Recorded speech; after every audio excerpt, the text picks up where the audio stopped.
이 제목을 보면 당연하다고 생각 들죠. 예, 그렇지. 주님이 나를 일하신다는데 내가 도와드려야지. 이건 당연한 얘기 같은데 우리가 이 제목을 보면 당연한데 실상에 가서는 당연치 않다라는 얘기예요. 그렇게 하느냐 그러면 그렇지 않은 사람이 많다 말이죠. 저도 그랬으니까. 제 얘기를 좀 하자면 제가 목사로서 36년째 하고 있거든요. 정확하게 목사 안수까지 받아서 33년째거든요. 제가 33년 목사 안수 목회로선 36년째 하고 있는데 저는 나름대로 거룩한 일을 하는 거잖아요. 사명받아서 목회를 하고 있는데 저 나름대로 그런 영적인 프라이드가 있죠. 뭐 어렵고 힘들어도 내가 주의 일을 한다. 주님이 맡겨진 일을 내가 한다라는 마음으로 열심히 해서 그랬지만 목회가 10년 넘어가면서 지치고 힘들고 이렇게 하면서 회의감도 가지고 그리고 도대체 어디서부터 문제냐. 내가 세상 죄 짓고 사는 것도 아닌데 내 삶이 왜 이렇게 되느냐. 응? 내가 노력이 부족한 것도 아니고 머리가 나쁜 것도 아니고 그리고 나름대로 정말 최선을 다해서 살았는데 아마 그렇게 세상 일에서 벌써 제가 승진을 해도 몇 번 승진하고 하다못해 집이라도 하나 사가지고 살 수도 있는 그런 사람인데 도대체 이거는 나아지지 않고 도대체 열심으로도 안 돼, 지혜로도 안 돼, 뭐 여러 가지 방법을 동원해도 안 돼. 도대체 목회를 하지 말할 사람이 또 목회를 하는 건가 이런 생각이 들 정도였고 그리고 이게 도대체 어디서부터 문제가 됐느냐라는 거에 고민하고 있을 때 주님께서 그 부분에 대한 아주 치명적으로 저한테는 치명적인 거죠. 이걸 깨닫게 하셨어요. 너는 이 목회에 이 교회 내가 주인된 이 교회의 목회에 너는 나를 도우라고 세웠더니 너는 나를 도와주는 게 아니라 오히려 네가 방해하고 있다는 거예요. 그 말에 충격을 먹은 거죠. 아니 내가 주님의 일을 방해한다라는 이 말이 도대체 이해가 안 되는 거예요. 왜 내가 방해를 하는 건가? 나는 그분의 일이 더 잘 되도록 내가 나를 주님이 대신 세웠으니까 나는 그 일을 열심히 하려고 애썼는데 왜 그 주님의 일을 내가 방해한다고 했을까? 했을 때 주님이 여러 가지를 가르치신 거죠. 나중에 또 제가 말씀드리겠지만 제가 치명적으로 그분의 일을 방해하게 하는 나 나름대로의 치명적인 문제가 있었다는 걸 알게 된 거예요. 그건 악함의 문제가 아니에요. 그거는 그분 근본적으로 보니까 주님이 깨닫게 하시는 게 뭐였냐면 너는 이 교회의 주인이 누구냐? 네 인생의 결정권자가 누구냐? 이거에 대한 여기서부터 제가 분명치 않았다는 걸 알게 된 거예요. 그냥 나의 선한 마음만 가지고 하나님이 주신 교회니까 열심히 부흥시켜 보려고 애썼다라는 이것이 악한 건 아니잖아요. 내 인생 잘 살아보려고 애쓰는 게 그게 무슨 악한 거예요. 그런데 주님께서는 그 근본적인 질문을 하시는 거예요. 누가 결정권자냐? 누가 네 인생을 이끄느냐? 내가 맡겨진 이 교회는 누가 이 교회를 이끄느냐? 이거에 대한 그분이 근본적인 질문을 던지시는 거예요. 그럴 때 뒤통수 맞는 기분이 확 드는 거죠.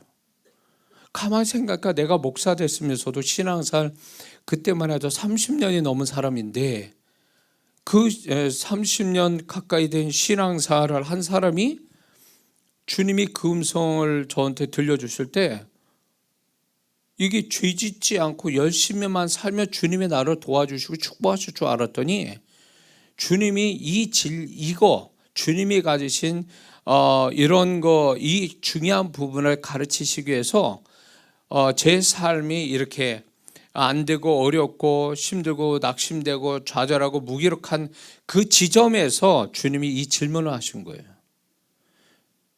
그러면서 주님께서 목사하면서도 내가 이게 정립이 안 돼요. 이거를 확신을 가지고 살지 않았다는 걸 알게 된 거예요. 나는 선한 의도면 내가 하면 주님이 옆에서 도와주실 거다, 기쁘게. 나는 그 생각으로 한 거죠. 저도 내 인생도 마찬가지고 내 목회도 마찬가지고. 그런데 이게 분명히 잘못됐다는 게 나중에 더 확실히 제가 알게 된 거는, 그분이 주인이고 내가 종이란 말이에요. 그분의 일을 맡겨서 나는 그분의 명령 받아서 그분이 원하는 대로 해야 될 종의 입장이지 주인이 아니란 말이죠. 다시 말해서 나는 그분을 위한 손발이지 머리가 된 자가 아니란 말이에요. 머리는 그분이고 나는 그 머리가 지시하는 대로 순종해야 될 손발의 역할이라는 것을 잊어버린 거예요.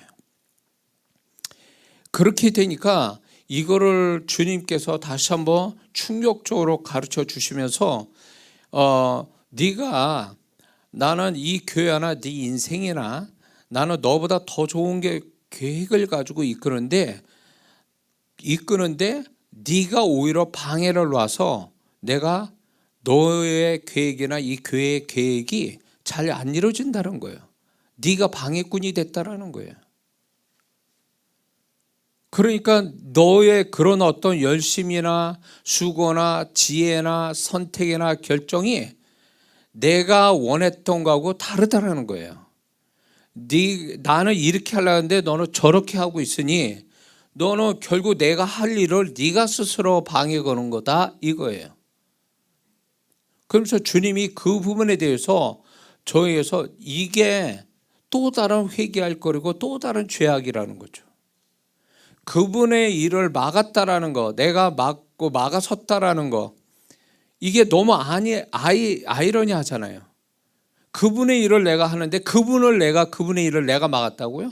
내 인생 내가 잘 하자고 그러는데 내 인생을 내가 막고 있다라는 이 논리가 정말 그때는 어렴풋이 알았던 얘기인데, 시간을 두고 목회 13년에 탈진돼서 한계점에 왔을 때 거기서 이제 제가 절절하게 깨달아진 게 이거였거든요. 그러면서 나의 주인이 누구며 나의 결정권자가 누구며 나의 이 모든 걸 이끌어 가신 분이 누군가에 대한 새로운 기본적인 신앙을 다시 정립한 때가 2003년 2002년 전 얘기, 2002년 전 때 그게 확실히 정립이 된 거죠. 그런데 이제 제가 이렇게 하고 목회하고 성도들 이제 부흥 집회하다 보니까 나와 똑같은 성도가 너무 많은 거예요. 착한데, 교회 잘 다니는데 보면은 인생이 엉망이야. 안 돼, 어려워. 교회는 잘 다니고 착한데, 성실한데 왜 그런가를 가만히 얘기 들어보면 결국 이 문제에 있던 거예요. 누가 네 주인이냐? 누가 네 인생의 결정권자냐? 누가 네 인생을 이끌어가느냐? 이거에 대한 명확한 어떤 분명한 신앙이 없더라는 거예요. 근데 보통 그렇게 생각해요. 주님 내가 선한 마음 가지고 이거 합니다. 내가 착한 마음 가지고 하고, 그리고 제가 이렇게 하면 주님께서 옆에서 도와주실 줄 믿습니다. 이렇게 생각하고 하는 거죠. 그러니까 이거는 결국 제가 이제 늘 설교 중에 자주 제가 얘기하는 것 중에 하나가 뭐냐면 주님께 물어봤냐는 거예요. 다윗의 신앙을 제가 다시 한번 제 책에도 그게 지금은 품절을 했지만 다윗과 바울에 대해서 제가 쓴 책에서도 다윗의 그 신앙이 정말 진짜 훌륭한 것이 그때 당시에는 율법만 잘 지키면 되는 시대였단 말이에요. 그런데도 불구하고 다윗은 하나님을 경험한, 하나님의 존재를 경험한 신앙이기 때문에 이게 신약적 신앙이거든요. 이거는 구약에서 보면 앞서간 신앙이에요. 그런데 이 하나님의 존재를 경험한 신앙을 다윗이 가지고 있었는데, 희귀하게. 근데 그 다윗의 신앙이 뭐가 더 아주 그때 당시 신앙으로 희귀한 거냐면 모든 걸 주님께 하나님께 물었다는 거예요. 물고 거기에 따라 순종했다는 거예요. 율법을 지킨 위에 그분의 자신의 일상의 삶의 모든 상황에 대해서 어떻게 할지를 그분께 물었다는 거예요. 그분께 묻고 했다는 얘기는 이 모든 것이 그분의 주권이고 그분의 결정할 사항이지 내가 결정할 건방진 사람, 하나님 앞에 건방진 사람이 아니라는 거예요. 결정권은 그분이 갖고 있어서 나는 그분의 결정을 들어야 되고 나는 그 결정 나는 대로 아무 소리 안 하고 그냥 아멘하고 가야 될 존재라는 걸 다윗은 이미 그 신앙이 굳어져, 그 확실히 가지고 있었다는 거죠. 그래서 그런 신앙이 결국 하나님 마음에 합한 자가 될 수 있었던 아주 좋은 태도였다는 거죠. 근데 오늘날 제가 그렇게 어려웠던 목회나 삶이 어려웠던 그 치명적 문제가 그거였는데 오늘날 많은 성도분들이 이 문제라고 생각도 안 하고 살아가는 성도들이 많아요. 자기가 다 선택하고 결정해놓고 결국 그걸 주님 책임지라고 나를 왜 이렇게 만들었냐고 또 이렇게 항의를 해요. 왜 그 당시에 이 모든 거를 앞에 장래일을 하시고 더 좋은 길을 하시는 그리고 나를 더 축복하기를 원하시는 왜 그분한테 묻지 않고 그분에게 선택과 결정권을 드리지 않았느냐는 거예요. 왜 내가 다 해놓고 왜 뒷감당을 하나님이 지게 만드느냐 이거예요. 이 설교는 제가 자주 한 설교 같은데 이게 너무너무 중요해요. 이 부분이 명확하지 않았기 때문에 주님은 내가 1번이고 주님이 2번으로 두고 살아가는 성도들이 너무 많다는 거예요. 그러니까 인생이 안 풀리는 거예요. 이거는 이러니까 주님이 항상 2번이라는 얘기는 그분은 서포트, 다시 말해서 도우미로서의 하나님이지 그분의 나의 1번 돼서 주인 되고 모든 결정권자라는 걸 인정 안 하기 때문에 여기서 문제가 생기는 거예요. 그분이 도움자로 제2인자입니까? 내가 주인이고 내가 사장이고 그분은 나의 무슨 총무입니까? 무슨 부장이에요? 이런 식의 신앙이 돼버리니까 주님이 그 성도에게서 높임을 받아야 그분을 높여야 그 성도가 높임을 받는 건데 그분을 높이는 게 아니라 자기 밑에다 두니까 그 사람의 인생이나 모든 게 다 더 밑으로 내려갈 수밖에 없게 되는 거죠. 여러분들 이 한 해 살아가면서 여러분들 이거를 분명한 신앙이 정립이 안 되면 올해도 결심하고 열심 내고 지혜롭게 살아도 이것이 정확하지 않으면 아마 2005년하고 별반 차이가 없을지도 몰라요.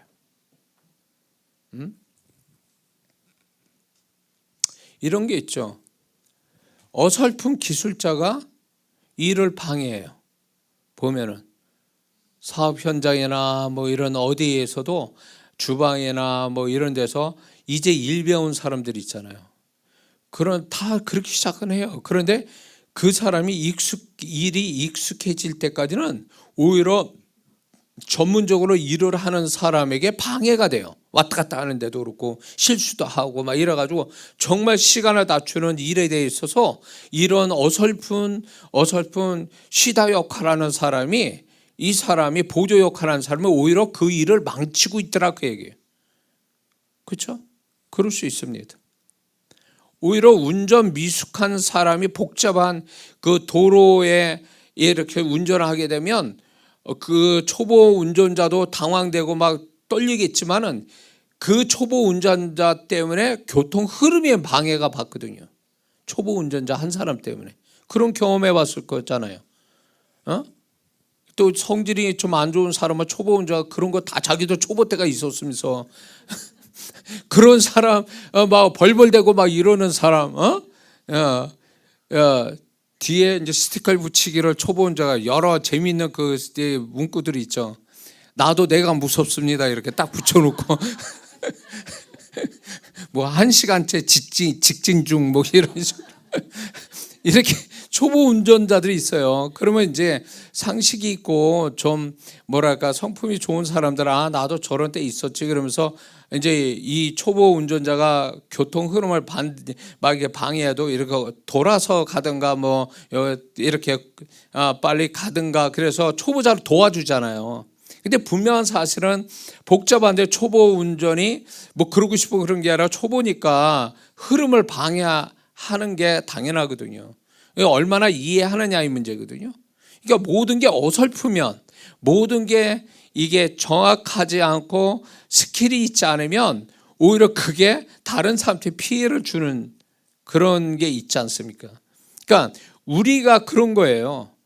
하나님이 나보다 더 나를 잘 아시고 내 인생을 앞에 다 모든 걸 다 아시는 그분 앞에서 내가 전문가인 것처럼 내가 막 다 요리를 하고 내가 다 뭔가를 해버리려고 하는 그런 어떤 일종의 그건 또 교만이에요.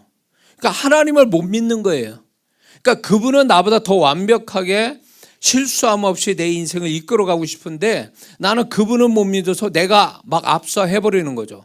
먼저 가버리고 내가 먼저 선택하고 먼저 결정해버리고 막 이런 식으로 막 그분은 아직 결정을 내리시지도 않고 뭔가 모든 것이 명확하지 않은데 내가 다 해버리는 거죠. 앞서서 하나님 못 믿으니까. 이러니까 이렇게 하니까 내 인생에 하나님이 원치도 않는 일들이 막 펑펑 나오는 거죠. 그래서 우리 인생을 가만히 살펴보면 어렵고 힘들고 뭐 안 좋은 일, 손해보는 일들을 가만히 영적으로 분석해 보면 하나님 뜻대로 되어져서 부딪혀야 될 것이 부딪혀서 그런 일을 당하는 사람보다도 하나님이 원치도 않은데 가서 지가 부딪혀가지고 일을 만드는 사람이 훨씬 더 많아요. 제가 이 정도 나이 되고 이 정도 신앙이고 이 목사고 제가 영적인 은사와 분별력 있는 입장에서 그런 성도들 얘기를 들어보면 50% 이상은 충분히 돼요. 본인이 만들어서 일을 본인이 하나님도 원하지 않는 일을 만들어 놓고 그냥 스스로 고생하는 거예요. 자기가. 그러고 이제 하나님 찾는 거죠. 뒤늦게 가서.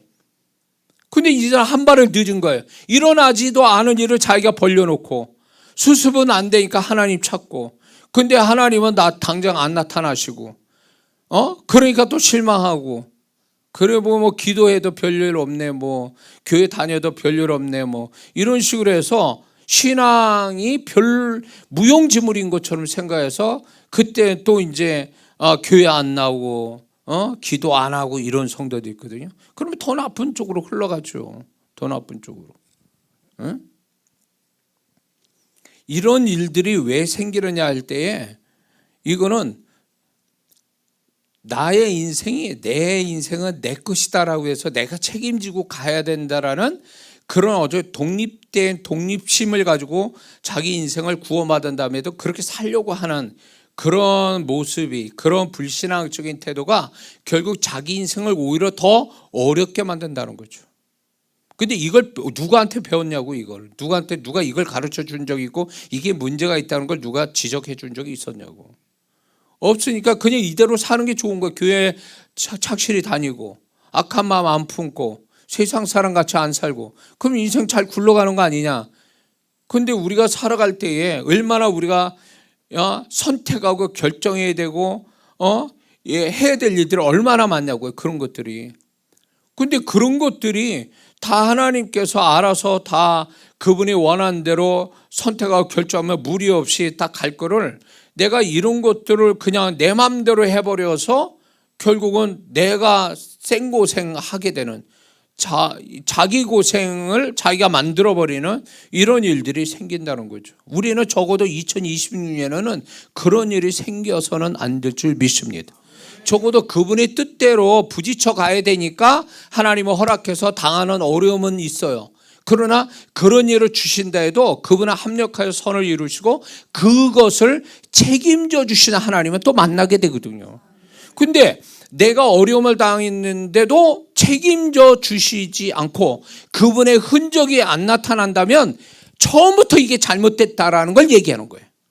하나님이 허락치 않는 일에, 그냥 계획되지도 않는 일에 자기가 막 자기 마음대로 해가지고 자기 인생을 자기가 막 어렵게 만들어온 그 책임이 그 사람한테 있다는 걸 얘기해 준다는 거죠. 자, 고린도전서 12장 3절에 그러므로 내가 너희에게 알게 하노니 하나님의 영으로 말하는 자는 누구든지 예수를 저주할 자라 하지 않고 또 성령으로 아니하고는 누구든지 예수를 주시라 할 수 없느니라.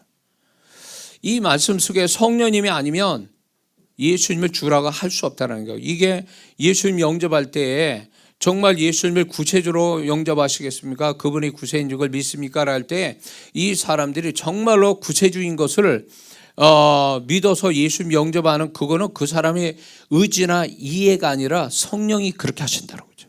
믿습니까? 우리는 다 그런 거잖아요. 성령이 도우심 받아서 예수님이 구세주로, 우리의 죄에서 구원할 구세주로 이해되고 그분을, 예수님을 마음 열어서 영접하는 이 일이 나는 내 의지로 된 것 같지만 성령님이 역사하셨기 때문에 그게 됐다는 거죠.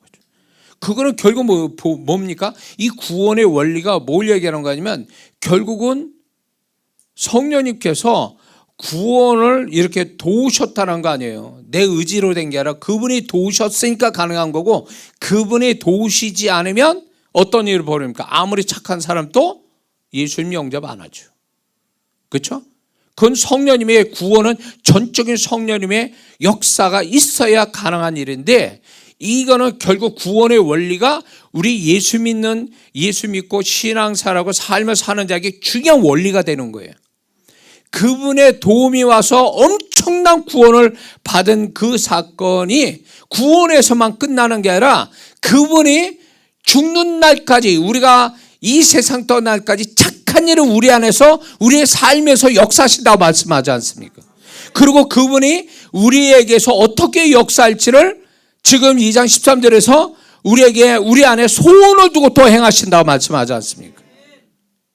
그런데 우리는 그분의 도우심으로 구원받았으면 우리가 살아가는 것도 그분의, 결정적으로 그분의 도움으로 이루어져야 이게 우리 그리스도인의 삶이 이루어지는 건데, 이 부분에 대해서 그분의 도우심을 무시하거나 알지 못하거나, 그리고 그것이 내가 책임지고 내가 계산해야 되고 내가 뭔가 결정해야 된다는 이런 사고방식 때문에 결국 예수 믿어 구원받았는데 삶에서는 불신자가 된 거죠. 하나님이 없다. 하나님 없어도 돼. 그냥 내가 다 알아서 하는 거야. 이게 생활 속의 불신자라는 거죠. 교회 나와서 열심히 예배드리고 기도하고 주님을 찬양하면 뭐하냐고. 교회 문밖만 나가면 이제부터 내가 주인이다 하고 내 인생은 나의 것 하면서 내가 주인이다 하고 막 살아가면서 내가 결정하고 내가 마음대로 갈 길 가고 막 다 해버리는, 이것은 결국 하나님이 없다라는 사람과 동일한 모습으로 살아가는 거잖아요. 그러니까 이 모습이 결국은 자기 인생을 마이너스 되게 하는 거죠.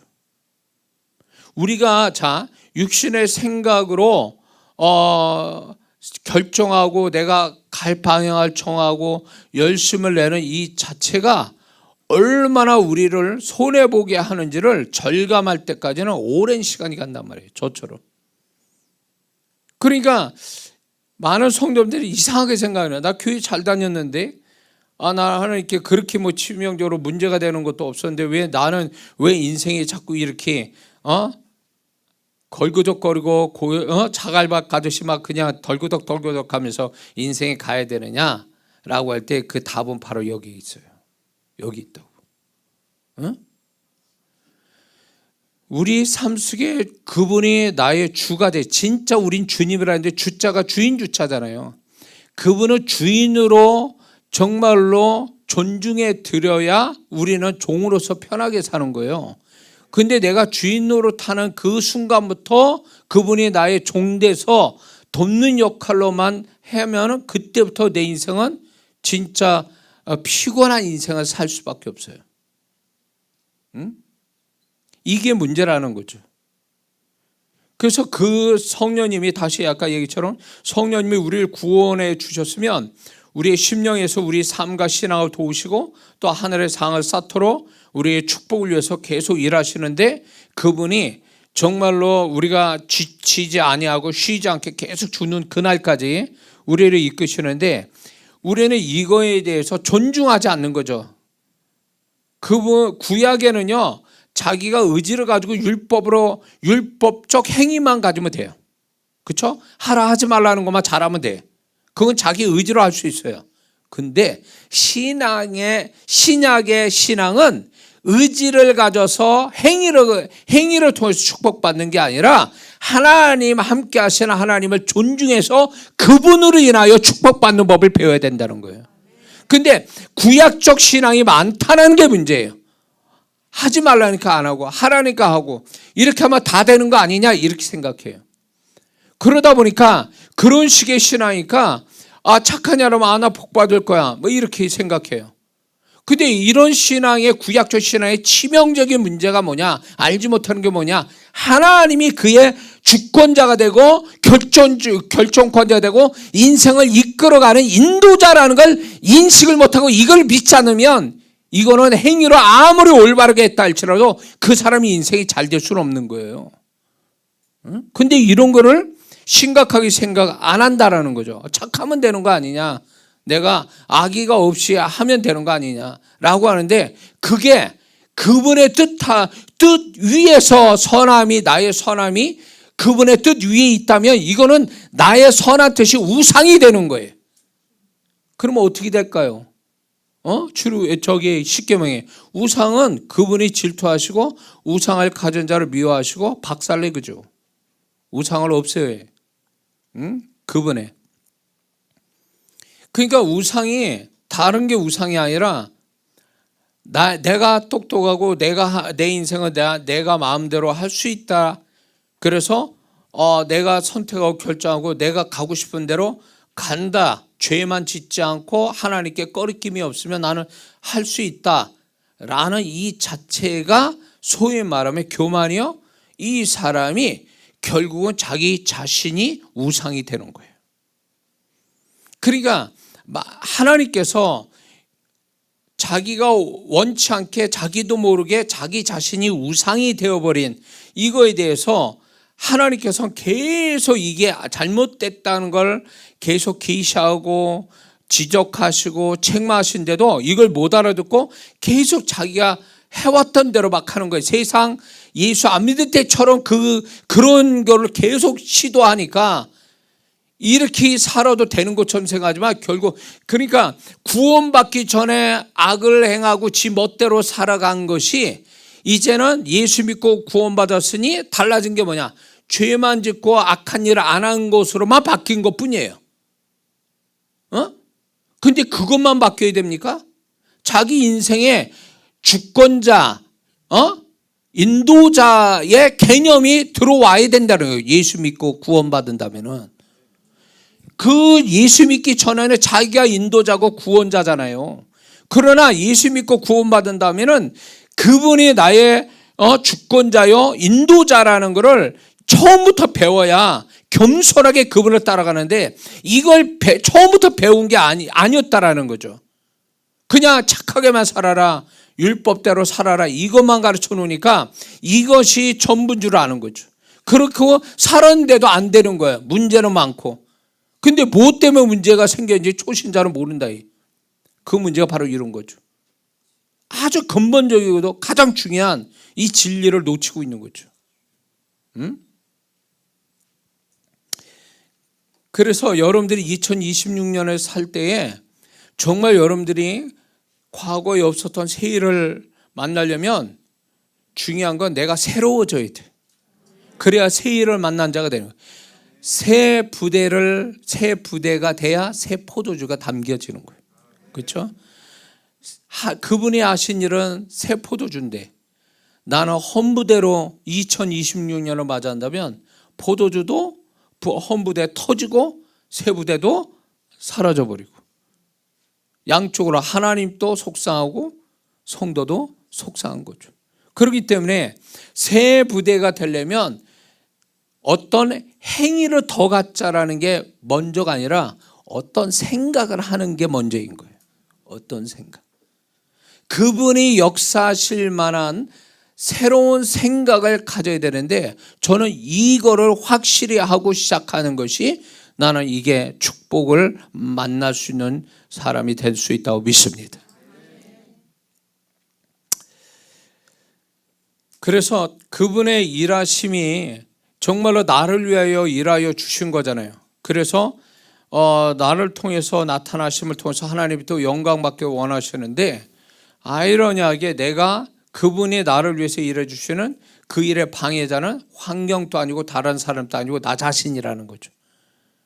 그러니까 이게 너무너무 어처구니 없는 거예요. 그분은 나를 위하여 일하시는데 내가 방해자가 되어버린다면 그분이 얼마나 속상하겠느냐는 거죠. 근데 우리는 그분이 내가 그렇게 방해자가 돼서 그분을 속상하게 만들었다는 것조차도 모르는 거예요. 그런 것들을. 근데 영적인 감각이 있는 사람이면 뭔가 어떤 방향으로 가거나 어떤 선택과 결정을 할 때에 영적으로 좀 기도라도 제대로 하는 사람이면 이게 맞을까? 내가 이렇게 하면 이게 맞는 건가? 하나님을 모른다 해도 하나님의 그 존중하지 않는다 할지라도 뭔가 자기 선택하고 결정하고 방향을 정할 때에 뭔가 내가 하나님 뜻도 아닌 방향으로 또 선택을 하게 되면 마음에 껄쩍지근한 게 느껴지면 이 사람은 영적 감각이 있는 사람이에요. 뭔가 그분하고 다른 방향으로 다른 선택을 하고 있다면 이미 기도 가운데 영적 감각으로 그게 아니다라는 것을 스스로 알게 되는 거죠. 적어도 이런 감각은 있어야 돼요.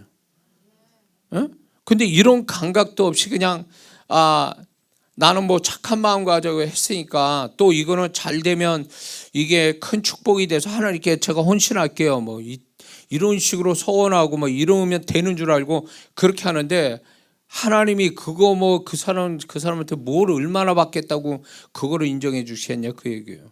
그분의 뜻이 변질되겠습니까? 그분의 뜻이 변경되겠어요? 내 선함과 내 의지가 내 고집이 막 작동한다 그래서 그분이 나의 어떤 그거에 꺾여서 나에게 맡기시겠냐고요. 근데 우리는 자꾸 하나님이 나한테 내가 뭐 고집해서 막 가면 그분 또 어쩔 수 없이 나를 도울 거다라는 이 막연한 생각 갖고 있는 성도들도 있어요. 예를 들면 이런 거죠. 기도를 할 때 기도 내용을 가지고 막 기도합니다. 하나님 이렇게 되기 원하고 저렇게 되기 원하고 막 기도를 해요. 근데 처음에 기도할 때는 그게 정말 그게 맞는 기도인지 정말 이렇게 기도해도 되는 건지 잘 모르게 해요. 그러나 이 기도를 계속 하다 보면 이 기도가 정말 하나님 뜻에 맞는지 안 맞는지는 성령께서 기도 속에서 분별시켜 주시거든요. 그러면서 기도를 이렇게 기도해서는 안 되는구나, 이런 쪽으로 기도해야 되겠구나라고 방향을 틀어주신단 말이에요. 이게 성령이 기도 안에서 우리의 기도를 지도하시고 인도해 주시는 거예요. 근데 이런 기도하는 사람이 아니고 이런 사람이 있죠. 1년 12달 다 똑같은 기도하고 2년 3년 지나가도 똑같은 기도해도 응답은 안 와. 이거 문제 있습니다. 이거. 응? 그렇게 주야장창 기도했는데 왜 그 기도의 응답이 안 옵니까? 안 오는 거는 뭘 얘기하냐면 그 기도 내용이 잘못됐다는 걸 좀 가르쳐 주고 싶은 건데 그것도 모른 채 그냥 막 주야장창 기도하고 있어. 그러니까 하나님은 어떤 문제라도 기도 내용을 어떻게 하냐에 따라 그게 기도 응답이 빨리 올 수도 있고 기도 응답이 안 올 수도 있는 거거든요. 그래서 기도 속에서 성령이 가르치시는 건데 많은 성도분들이 자기가 생각한 거면 그냥 곧장 가는 거예요. 그거 하나로 그냥 수정할 마음이 없어. 하나님 내가 이렇게 정했사오니 내가 정하고 정했사오니 건들지 마세요. 제가 하는 대로 갈 테니까. 뭘 하나님께 무슨 뭐 항의하는 것도 아니고 무슨 하나님 이겨먹자는 것도 아니고 도대체 이게 맞는지 틀린지는 점검받는 겸손함은 있어야 될 거 아니요? 그러니까 그런 마음이 없이 기도를 이런 게 있자. 한국 속담에 말 한마디에 천냥빚 갚는다고. 그게 반진리예요. 하나님 앞에서도 말을 어떻게 하느냐에 따라서 그분의 나타남이 달라져요. 근데 우리는 소위 말하면 하나님의 기분 나쁘게 말을 하니까 그분의 감정과 생각을 고려하지 않고 내가 원하는 생각을 막 내뱉어 버리니까 그분이 감정이 상하는 거예요. 그분이 감정 상하는데 무슨 응답이 오겠냐고. 그분이 기뻐할 말을 해야지. 다윗이 얼마나 그 말이 하나님의 마음에 쏙 들었으면 그걸 성경으로 인정했을까? 그렇죠? 시편에서. 잘 보세요. 어떻게 고백하는지 하나님 앞에. 말을 외워야 돼. 말을 많이 한다고 말 잘하는 사람이 아니고 정말 정확하게 말을 할 줄 아는, 그 정확한 말을 하는 사람이 말 잘하는 거예요. 그러니까 하나님 앞에서도 말을 잘해야 되는데 말을 많이 하는데 하나님이 응답은 없고 그러면 말을 잘못하고 있는 거지. 기도 내용이 잘못하고 있는 거예요 지금. 그래서 기도가 응답받을 때가 지나갔는데도 계속 그 기도가 아무런 어떤 증거 진짜 손바닥만 구름도 안 나타난다면 이건 기도가 잘못됐다고 봐야 돼요. 생각해야 돼, 생각을. 그렇기 때문에 이런 식이에요. 하나님의 의견을 물어보지 않고 그 기도가 하나님의 뜻에 딱 다시 한번 세팅이 되게 하는 기도를 처음은 몰라도 가면서 그분의 뜻에 맞는 딱 기도의 세팅이 돼야 되는데 이 작업이 안 이루어지면 기도는 혼자 헛소리하다 끝나는 거예요. 그러니까 많은 사람이 기도를 많이 말하면 된다라고 하는데 많이 말해서 역사가 오는 게 아니에요. 하나님이 원하는 말을 해야지. 그게 응답이 오는 거지. 하나님이 쓰잘데없는 소리 들어도 하나 무가치한 그런 말을 하는 사람한테 무슨 응답을 주시겠냐고. 말 같지 않는 말에. 그렇잖아요. 우리가 정신 나간 사람 말을 귀담아 듣는 사람은 어디 있어? 그렇지 않잖아요. 그렇잖아요. 근데 우리는 좀 더 좋은 관계를 갖고 더 성숙한 관계, 더 친밀한 관계를 갖는다는 게 뭐예요? 말로서 서로가 더 말이 소통이 잘 이루어지는 거, 말을 할 때 서로 공감이 잘 되는 거, 이게 좋은 관계를 갖는 거잖아요. 그러면 하나님 앞에서도 말을 할 때에 내가 할 말을 그냥 내뱉는 것이 그게 잘하는 게 아니라 그분이 원하는 말을 해야지. 원하는 말을. 베드로가 주님 절대 그런 일 생기면 안 됩니다. 제사장에 잡혀서 고난받으시고 3일만에 부활하신다고 말씀하니까 베드로가 안 됩니다 막 이러잖아요. 그럴 때에 주님이 뭐라 했습니까? 그 전만 해도 네가 정말 이 그리스도는 살아계신 하나님이요 하나님의 아들이시니다 그렇게 고백할 때 이거 네가 아는 것이라 하나님의 계시로 네가 고백된 것이라 칭찬하셨잖아요. 네 이 고백 위에 내 교회를 세워 이렇게 하셨는데 바로 그냥 사단아 네 뒤로 물러가라. 그러면서 아주 사단하고 그냥 아주 합세돼서 그냥 하나 된 사람인 것처럼 베드로를 얘기하시잖아요. 왜 이렇게 말을 잘못하고 있잖아요. 말을. 그러니까 그게 문제인 거지. 네? 요한복음 6장에서도 보면 오병이어 사건을 일으킬 때 주님이 빌립보고 야 이 많은 사람 어떻게 먹이겠냐니까 200데나리온이나 더 되는 떡이 필요하나이다. 그 말 듣자고 주님이 빌립에게 질문했겠냐고요. 안드레는 또 그 한 소년의 점심 그 식사를 가져와서 가만히 있으면 되는데 거기다 또 방정맞게 말을 하잖아요. 이것이 이 많은 사람한테 얼마나 되겠삼나이까. 그 입이 방정이에요. 그런데 잘 보세요. 그렇게 말한 제자들에게 주님이 대꾸를 하셨습니까? 안 하셨다는 거예요. 그게 뭘 얘기해요? 말 같지 않는 말이니까. 주님은 대화법이 그래요.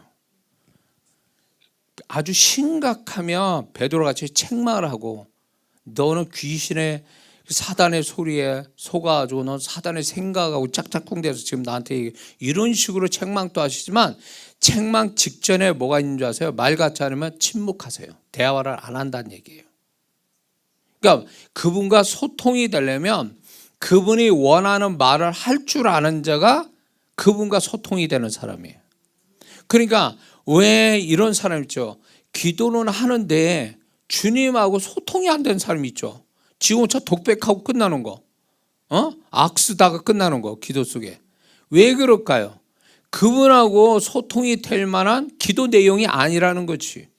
그 기도 내용이 그분과 소통이 되면 누가 반응하냐? 성령께서 감동이 확 오게 하신다고. 이거 경험해 봤습니까?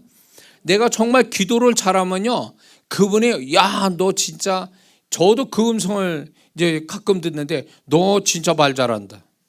근데 이 표현이 아주 재밌습니다. 이 우리 한국말 요거요, 너 말 잘한다라는 말을 정말 칭찬 같지만 잘못 말하면 이게 비꼬는 식의 말이 될 수도 있거든요.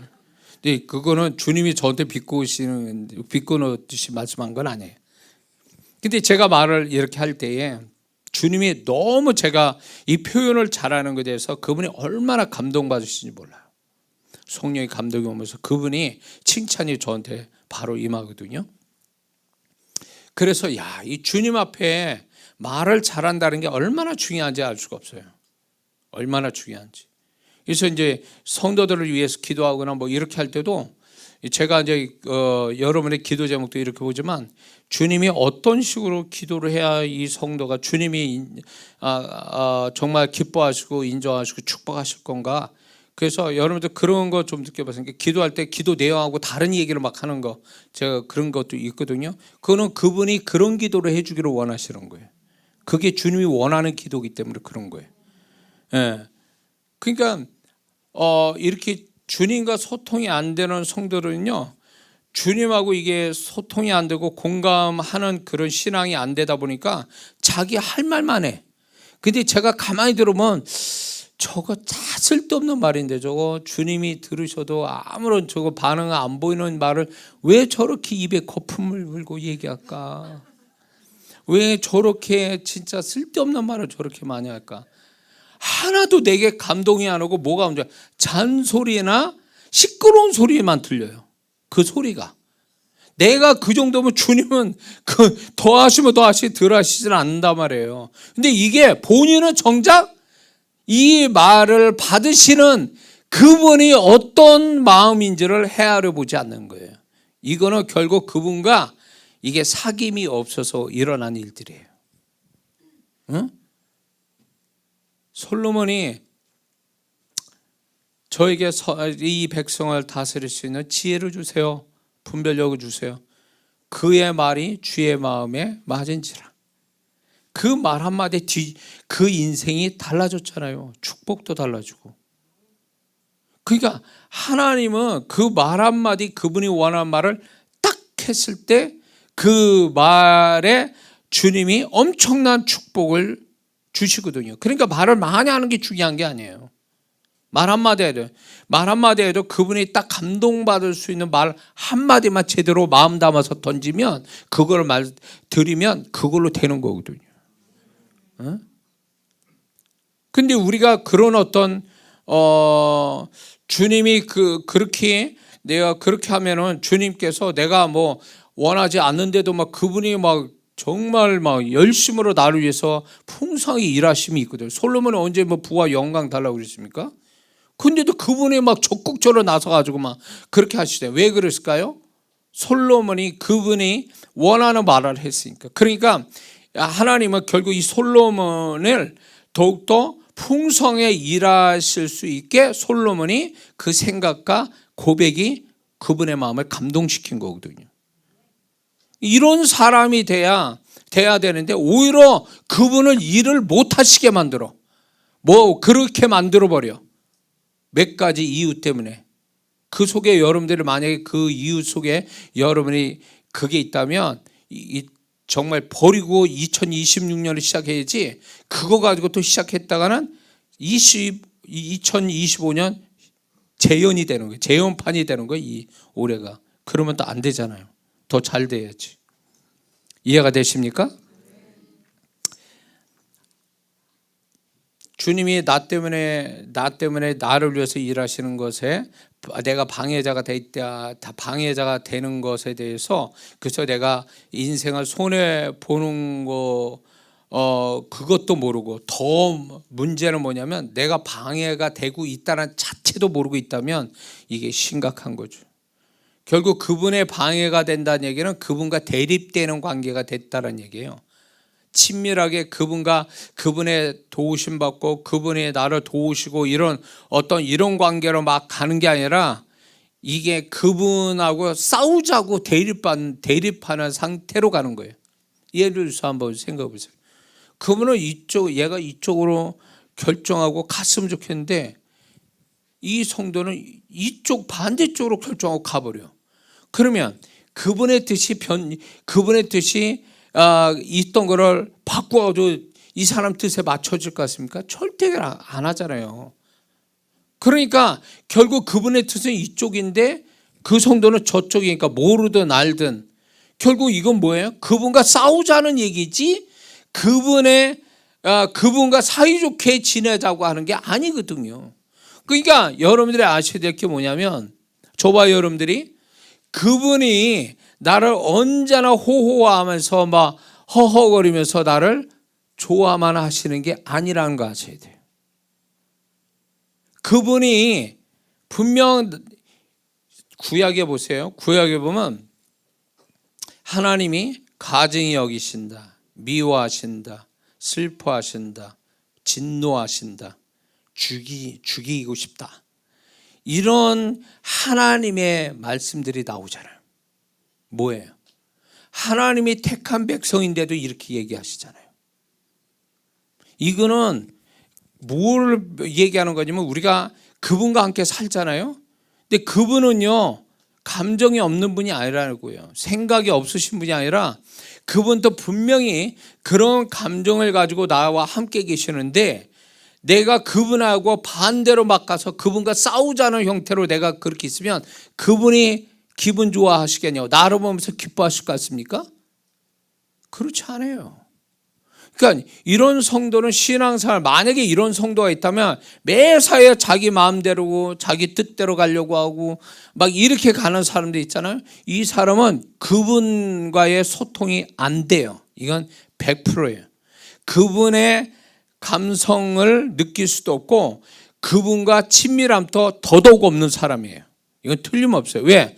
그분의 마음을 상하게 하고 지 고집대로 가는데 그분이 정말 내가 널 사랑해 뭐 이러면서 하실 것 같습니까? 절대 안 그래요. 응? 그래서 신앙생활 그렇게 했는데도 불구하고 그분이 따뜻한 친밀함, 정말 기뻐하시는 그분을 경험하지 못한다면 그 원인은 그 성도에게 있어요. 그 성도에 다른 것도 있는데 중요한 이 그분의 주권을 인정하지 않고 그분의 뜻에 순종할 마음 없이 지 멋대로 고집대로 지 마음대로 하려고 하는 여기에서 그분의 마음이 상하신 거예요. 이걸 아셔야 돼요.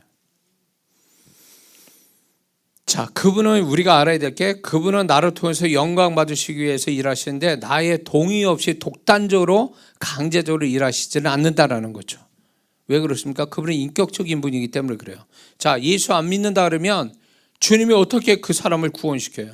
죽는 순간에도 제가 그런 분을 몇 분을 제가 죽는 그 직전에 가서 복음을 정말 반복해서 이렇게 하죠. 1시간 내내 복음을 전해도 예수 안 믿고 결국 죽어서 지옥 가신 분들도 있어요. 근데 그분들을 이제 제가 아주 노골적으로 지금 생명이 얼마 남지 않았고 이 세상을 떠나시면 하나님 만납니다. 거기서 죄 가지고 하나님 만나면 지옥 갑니다. 여기서 예수님 영접하면 죄 사함 받고 천국 갑니다. 반드시 예수 믿어야 됩니다. 이게 인생 잘 사는 거고 천국 가는 거예요. 그렇게 반복해도 안 믿더라고요. 성령이 역사를 못 하시는 거예요. 그러게 그 역사를 못 하시게 하는 게 이 사람 마음에는 아예 그냥 고집이 딱 자기 의지가 안 믿겠다는 게 있으니까 구원을 못 받고 결국 돌아가신 분이 있거든요. 그럼 어쩔 수 없는 거예요. 하나님이 인격적인 분이기 때문에 강제로 구원시킬 수는 없는 거니까. 그러니까 우리가 막 하겠다라고 강제로 내가 이렇게 의지를 가지고 고집핀다면 그분 또 강제로 어떻게 안 하세요. 근데 참 희한한 게 뭐냐면 아주 성격이 아주 좀 죄송하지만 더러운 사람만 그런 사람이 아니에요. 그런 사람만 그런 게 아니라 오히려 착한 성도들이 이런 성도들이 있어요. 이 착함이 오히려 고집이 세고 그리고 순종을 잘 안 해요. 또 이런 분들이 간혹 가다 그런 분이 있어요. 그러니까 안타까운 거죠. 아무리 해도 이분의 착한 성품이 안 꺾어져요.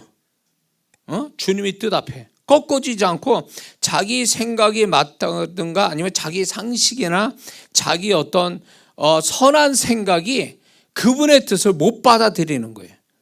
그래서 착한데 하나님 뜻하고 멀게 가서 오히려 하나님의 도우시는 손길이 못 보고 사는 성도들도 있는 것을 제가 보게 됩니다. 제가 집회를 이렇게 하잖아요. 낯선 데 갑니다. 저를 알지 못하는 교회 이렇게. 저 얼마 전에 하늘 가족교회에서도 집회를 했는데 그 수백 명이 모였어요. 거기서 나를 딱 두 분만 나으시더라고요. 두 분만. 그런데 그런 속에서 집회를 합니다. 그렇게 하는데 이제 주님이 이제 저한테 들려주시고 이 교회 전혀 뭐 누가 나한테 소스를 준 것도 없는데 이 교회 섬기는 자들도 이 교회 축복받을 사람을 하나님이 보여주시고 얘기하면 놀라는 거죠. 그 성도들이 나와서 기도받고 이러면서 이제 성도들이 자세가 경직돼 가지고 그냥 다 나를 외면하려고 이렇게 하고 있는 분들인데, 근데 그 성도분들이 이제 점점 나를 이렇게 쳐다보기 시작하면서 이제 저 목사가 이제 주님이 저 목사 통해서 뭔가를 하시는가 보다 이게 되니까 그 목사님 또 이제 담임 목사님 또 놀란 거예요. 9시면 다 갈 준비들 하고 있는데 막 11시쯤 더 12시 가까이 됐는데도 안 가시고 마지막 날은 이제 제가 꼭 기도 받으실 거 있으면 얘기하시라고 다 해드리겠다고. 나는 그래서 한 100여 명 정도 뭐 이렇게 기도 받아서 빨리 끝날 줄 알았어. 300명 넘는 사람이 대기를 하고 있는 거야. 그래가지고 시간이 엄청 길어진 거예요, 제가. 그런데 정말 놀라운 건 그 후에 이제 좋은 일들이 교회 안에 일어났다고 하는 그런 일들을 제가 들었거든요. 이건 뭐예요? 그분들이 마음을 닫아뒀다면 제가 아무리 주님의 음성을 전하고 주님의 능력을 전이 통로자 삼은 제가 통로자라도 그분의 마음 닫아놓고 저 목사 뭐 하는 거야 저거 이런 식으로 해보면 끝나는 거예요. 아무것도 안 돼. 그래가지고 제가 이제 지금까지 수백 교회를 이제 이렇게 집회를 하고 세미나하고 막 이렇게 했는데 나를 모르시는 분들 때문에 첫날은 나를 신뢰하기 위해서 제가 뭐 메시지도 전하고 이제 은사도 사역하고 내가 이상한 사람 아닙니다. 그걸 설득도 시키고 이 작업을 해야 돼. 왜냐면 내가 아무리 주님의 음성 그 능력이 있어도 이분들이 마음 딱 닫아놓으면 아무 일도 안 일어나요. 그러니까 이제 그걸 얘기하면 첫날 얘기하면 저 목사 믿을만한데 그러고 이제 마음을 둘째 날부터 확 열고 시작하면서 난리가 나는 거죠. 이제 그때부터 저를 신뢰하고 주님의 나타남이 막 이것저것으로 막 나타나니까 야 이게 보통 일이 아니구나. 그러면 이제 재밌는 사실은 뭐냐면 집회를 하잖아요. 이제 둘째 날 첫날은 경기하다가 이제 마음이 안심이 돼가지고 신뢰해가지고 둘째 날부터 집회하기 시작하면 끝나잖아요. 그러면 무슨 현상이 나냐면 다들 나가서 전화를 해. 야 빨리 와라 여기 집회 빨리. 그래가지고 첫날보다 갈수록 사람이 많아져 막 이렇게. 그래서 또 그런 사마음 가지고 오는 분들이 또 역사를 또 경험하고 이게 다 뭐가 먼저가 돼야 되냐면 마음을 여는 거.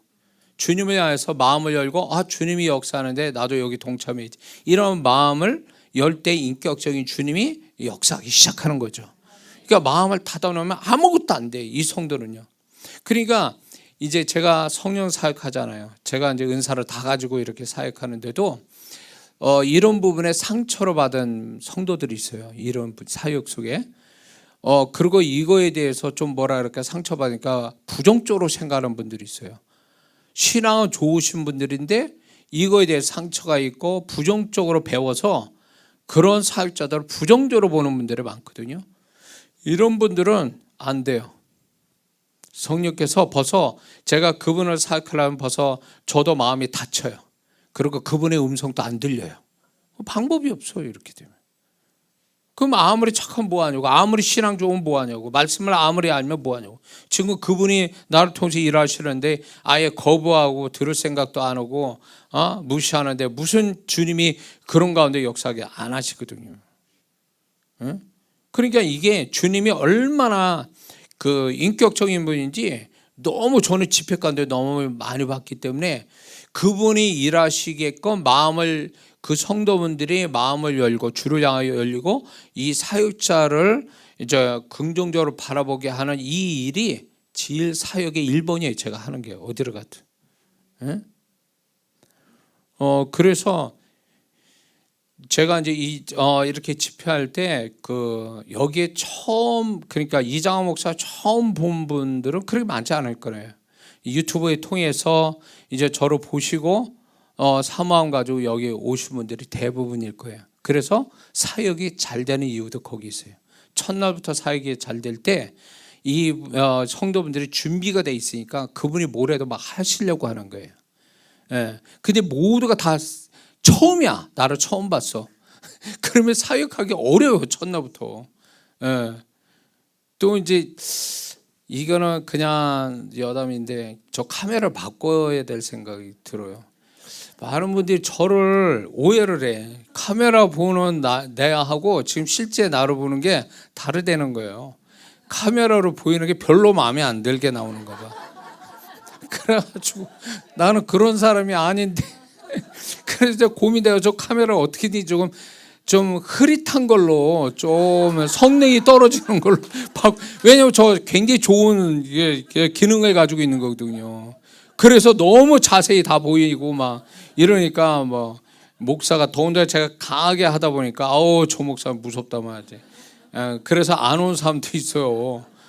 그 오해받아서 그런 거예요. 절대 그렇지 않습니다. 그래서 제가 속상해요. 그런 부분에 좀.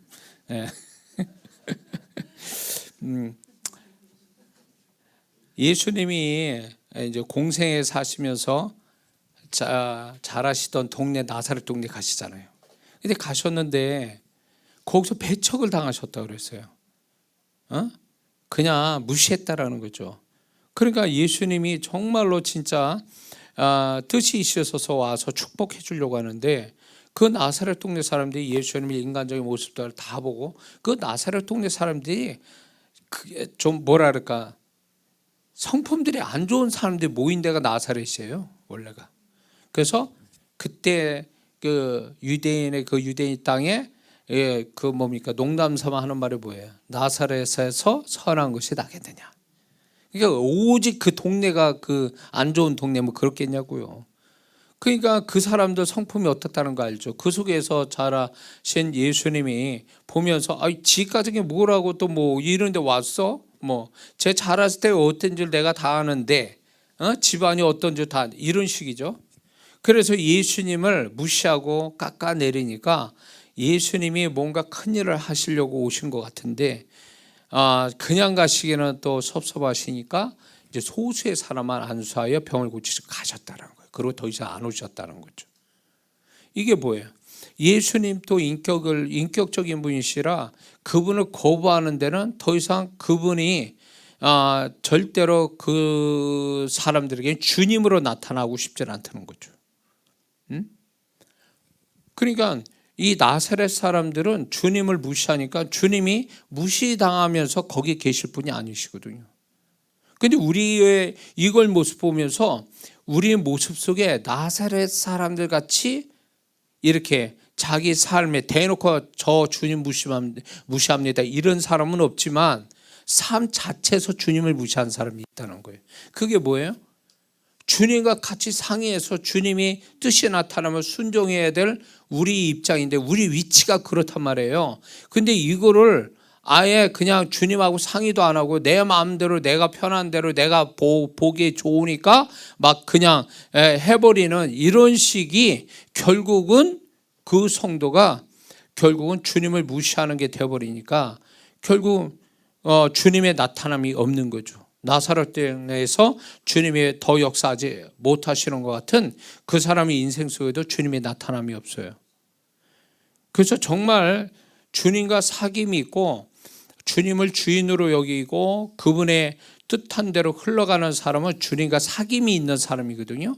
이 주님과 사귐이 있고 그분의 나타남이 있는 사람은 주님을 자기 삶 속에서 어떻게 계신지를 할 말이 많은 성도가 되거든요. 믿습니까? 내 삶에 주님이 이렇게 계시고 저렇게 계시고 주님이 나한테 이렇게 말씀하시고 저는 그분의 뜻에 따라 살았더니 그분이 또 이렇게 저에게 일을 하셨습니다. 이런 성도가 진짜 신앙사 잘하는 사람이에요.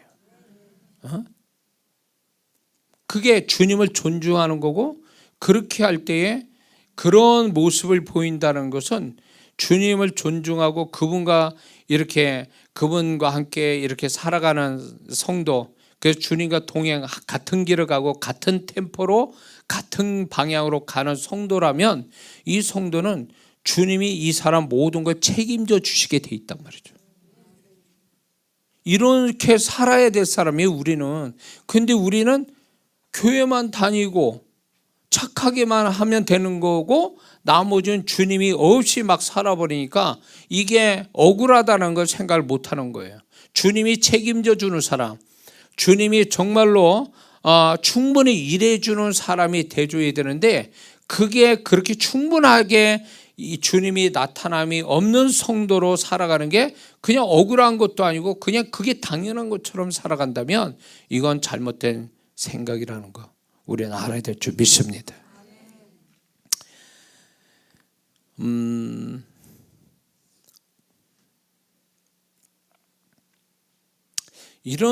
이렇게 말하는 사람도 있을 거예요. 왜 그러면 하나님 마음껏 내가 역사하지 않게 어떻게 뜯어 말기시든가, 아주 온몸을 꽁꽁 묶어가지고 뭘 어떻게 해주든가, 그렇게 하시지. 왜 마음대로 할 수 있도록 놔두십니까? 왜? 이러면서 책임을 또 그분께 묻는 사람이 있어요. 이거 답은 뭡니까? 그분은 절대로 귀신이 아니세요. 인격적인 분이라 내가 그렇게 하겠다 작정하는 데서는 그분 또 처음에는 한두 번 책망이 아니더라도 그분이 한두 번 권면을 하시죠. 부드럽게 말씀하세요. 그럴 때 내가 잘못했구나, 주님의 생각이 이거였구나 라고 해서 방향을 바꾸면 다행인데, 그분의 부드러운 음성을 무시하고 그냥 모르는 것처럼 알면서도 무시해버리고 그냥 자기 마음대로 가버리면 결국 주님은 그 사람이 그런 거에 대해서 결국은 주님께서 자유의지로서 네가 그렇게 한 거에 대해서 나는 책임 안 진다, 그리고 그건 네가 책임질 일이다, 이렇게 말씀하는 거예요. 아니 그분이 내가 손발 달리고 그랬는데 내가 내 뜻대로 못하도록 손을 꽁꽁 묶어두고 다리 멍덩이 분질러가지고 병원에 있게 만드시냐 말이에요. 절대 그런 분은 아니라는 거예요. 그러니까 이게 자기가 고집해서 충분히 그분이 너 그러지 마라, 내 뜻은 이거다라 얘기했는데 지 멋대로 가고 놓고 왜 하나님 책임을 묻냐고, 왜 하나님 나를 마음대로 하도록 놔두십니까? 그냥 어떻게라도 나를 잡았어야죠, 막아주셔야죠.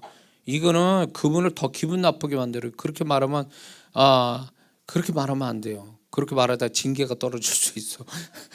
그분을 뭘로 보고 그렇게 얘기하면 안 돼요. 그리고 그분은 나와 함께 모든 그 계획을 이루어가는데 나와 함께 합작해서 그분의 작품을 만들길 원하세요. 그래서 나를 제껴놓고 내 인생 속에 그분 마음대로 하시는 분이 절대 아니라는 거예요.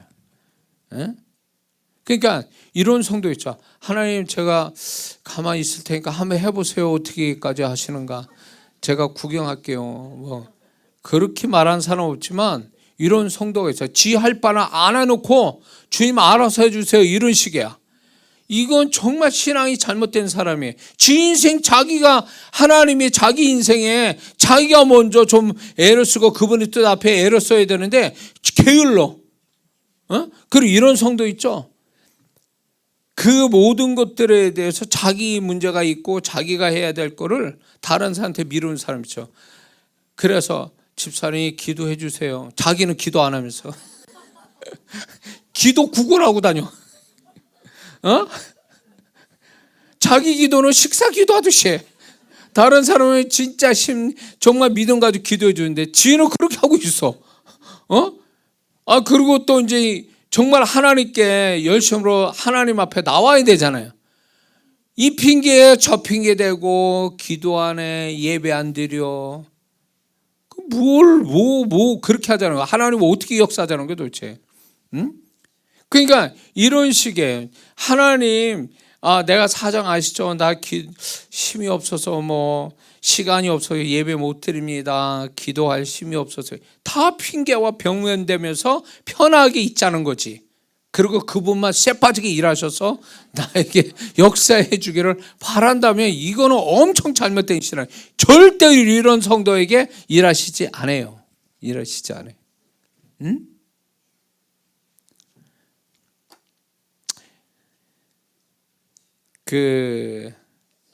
전에 실업자로 제가 있을 때가 있었어요. 군대 제대하고. 근데 우리 아버님이, 야, 집에 있는 게 꼴보기 싫으니까 나가라. 어떻게든지 아침밥 먹고 나가라. 돌아다녀라. 집에서 있지 말고. 실업자라도 뭔가 움직여야 일이 생기고, 그리고 뭘 해도 되지. 너 집에서 처박혀 있는다고 뭐가 되는 게 아니라는 거예요. 근데 그 말씀 맞잖아요. 집에 안에 처박혀 있으면 누가 와서 택배 선물 주듯이 이제 나오세요, 직장 다니세요 이러겠습니까? 이제 자기가 찾아봐야 되는 거 아니에요.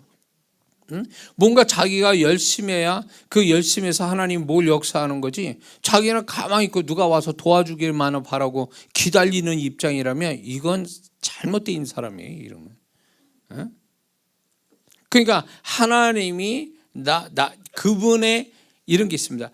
그분이 하실 몫이 있고 내가 해야 될 몫이 있어요. 그러면 내가 해야 될 몫을 해야 그분이 나를 위해서 해 주실 몫을, 그 일을 해 주시는 거예요. 그 분량을. 근데 내가 할 그 분량은 안 하면서 하나님만이 다 이렇게 뭘 해 주시기 바란다면 이것만큼 더 이 어리석은 사람이 없는 거예요.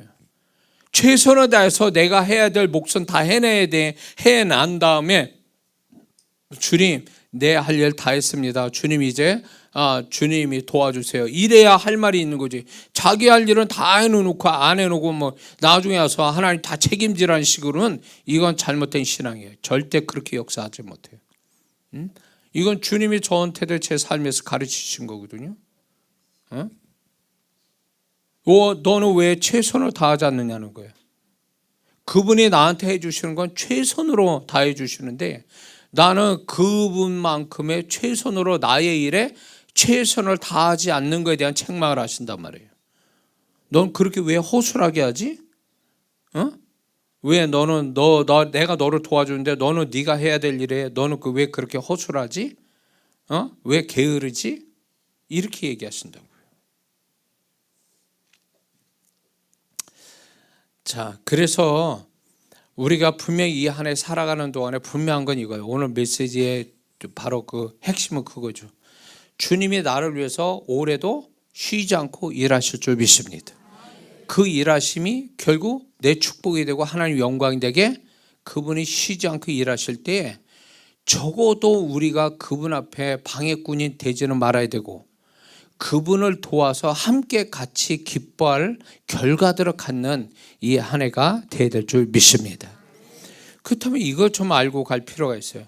그럼 무엇이 우리가 그분의 나를 위한 일하심에 방해를 하는 식이 돼버리냐라는 거에서 이걸 좀 알고 있어야 되겠죠. 그건 뭐냐면 주님은 믿음으로 하라고 그랬더니 계산으로 하고 있고 하나님 말씀과 뜻 앞에 그 하나님 말씀과 뜻 그거대로 하라고 그랬더니 자기 감정, 상식, 사람 따르고 자기 생각을 앞세운다면 그분의 일하심을 방해하는 거죠. 그러니까 이런 부분에 많이들 여기서 문제가 생겨버리는 거예요. 분명히 우리의 삶 속에는 이게 있어요. 상식과 계산으로 풀어내야 될 일도 있지만 우리는 알 수 없지만 이 안에 살아가면서 상식과 계산으로도 안 풀리는 믿음으로서만이 풀리는 일을 그분이 세팅해 놓으셨다는 거죠. 그러면 그런 일을 만나면 믿음으로 풀어야 돼요. 그리고 그분께서 그분의 말씀을 붙잡고 말씀을 실상이 되게 하라고 허락된 일에 대해서 자꾸 사람 찾으러 다니고 좋은 환경 찾으러 다니고 막 이래 버리면 그런 태도가 결국은 나를 위해서 일하시는 것에 방해를 거는 거예요. 내가 스스로. 차라리 가만히 있는 게 차라리 난데 자꾸 그 말씀 따라가고 주님의 뜻을 따라가야 될 사람이 자꾸 사람 따라가고 분위기 따라가고 뭐 이렇게 자기 생각 따라 가버리고 막 이래버리면 그 자체가 그분이 여기서 일하시는데 난 딴짓거리 하고 있는 거예요 지금. 그분하고 다른 일을 내가 지금 하고 있는 거예요. 일을 또 벌리는 거지 이게. 일을 벌리는 거죠. 응? 엄마가 설거지 하는데 도와준다고 특히 딸들이 그러죠. 엄마 도와준다 설거지. 의자 놓고 올라가서 뭐 설거지 한다고 하는데 그게 도와주는 게 아니지. 두 번 일하게 되고 얘가 설거지하다 진짜 접시라도 떨어뜨리면 사고 나는 거예요 또. 그러니까 그런 식이죠. 그냥 가만히 있어도 되는 거를 그냥 뭘 한다고 그러다가 이게 더 일을 만들어버리는 식이 되듯이 하나님 분명히 믿음으로 하랬더니 엉뚱하게 본인의 계산대로 하고 있고 막 이래버리니까 그분이 일하심이 이게 방해를 걸어버리는 식이 돼서 결국 이 사람의 삶 속에 그분의 일하심이 적을 수밖에 없다는 거죠. 이거를 반드시 우리는 버려야 된다는 걸 잊지 말아야 될 줄 믿습니다.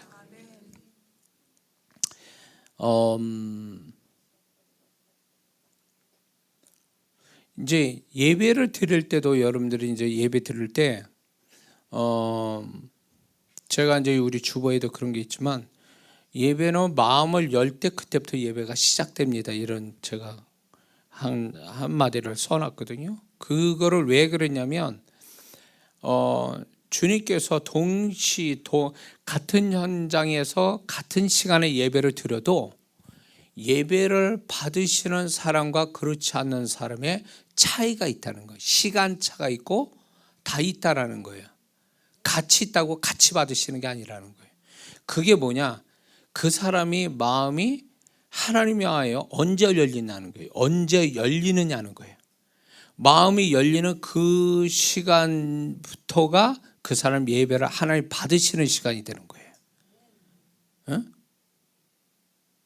다 딴짓거리하고 딴 생각하고 있다가 축도할 때 집중이 된다면 이 사람 축도 때부터 마음이 열리기 시작한다면 축도 뭐 왜 1분도 안 걸리죠? 그러면 이 사람은 예배 시간은 1분 드린 거예요. 1분 드린 거예요. 토요일 날 밤부터 준비를 하고 기도하고 정말로 예배 잘 되기를 준비하고 잠을 자고 그런 다음 아마 그 사람은 꿈에서도 은혜스러운 꿈을 꿀 거예요. 실은 이 사람이 토요일 밤부터 예배가 시작이 된 거예요. 사실은 길게 예배 드리고 있는 거죠. 하나님 앞에.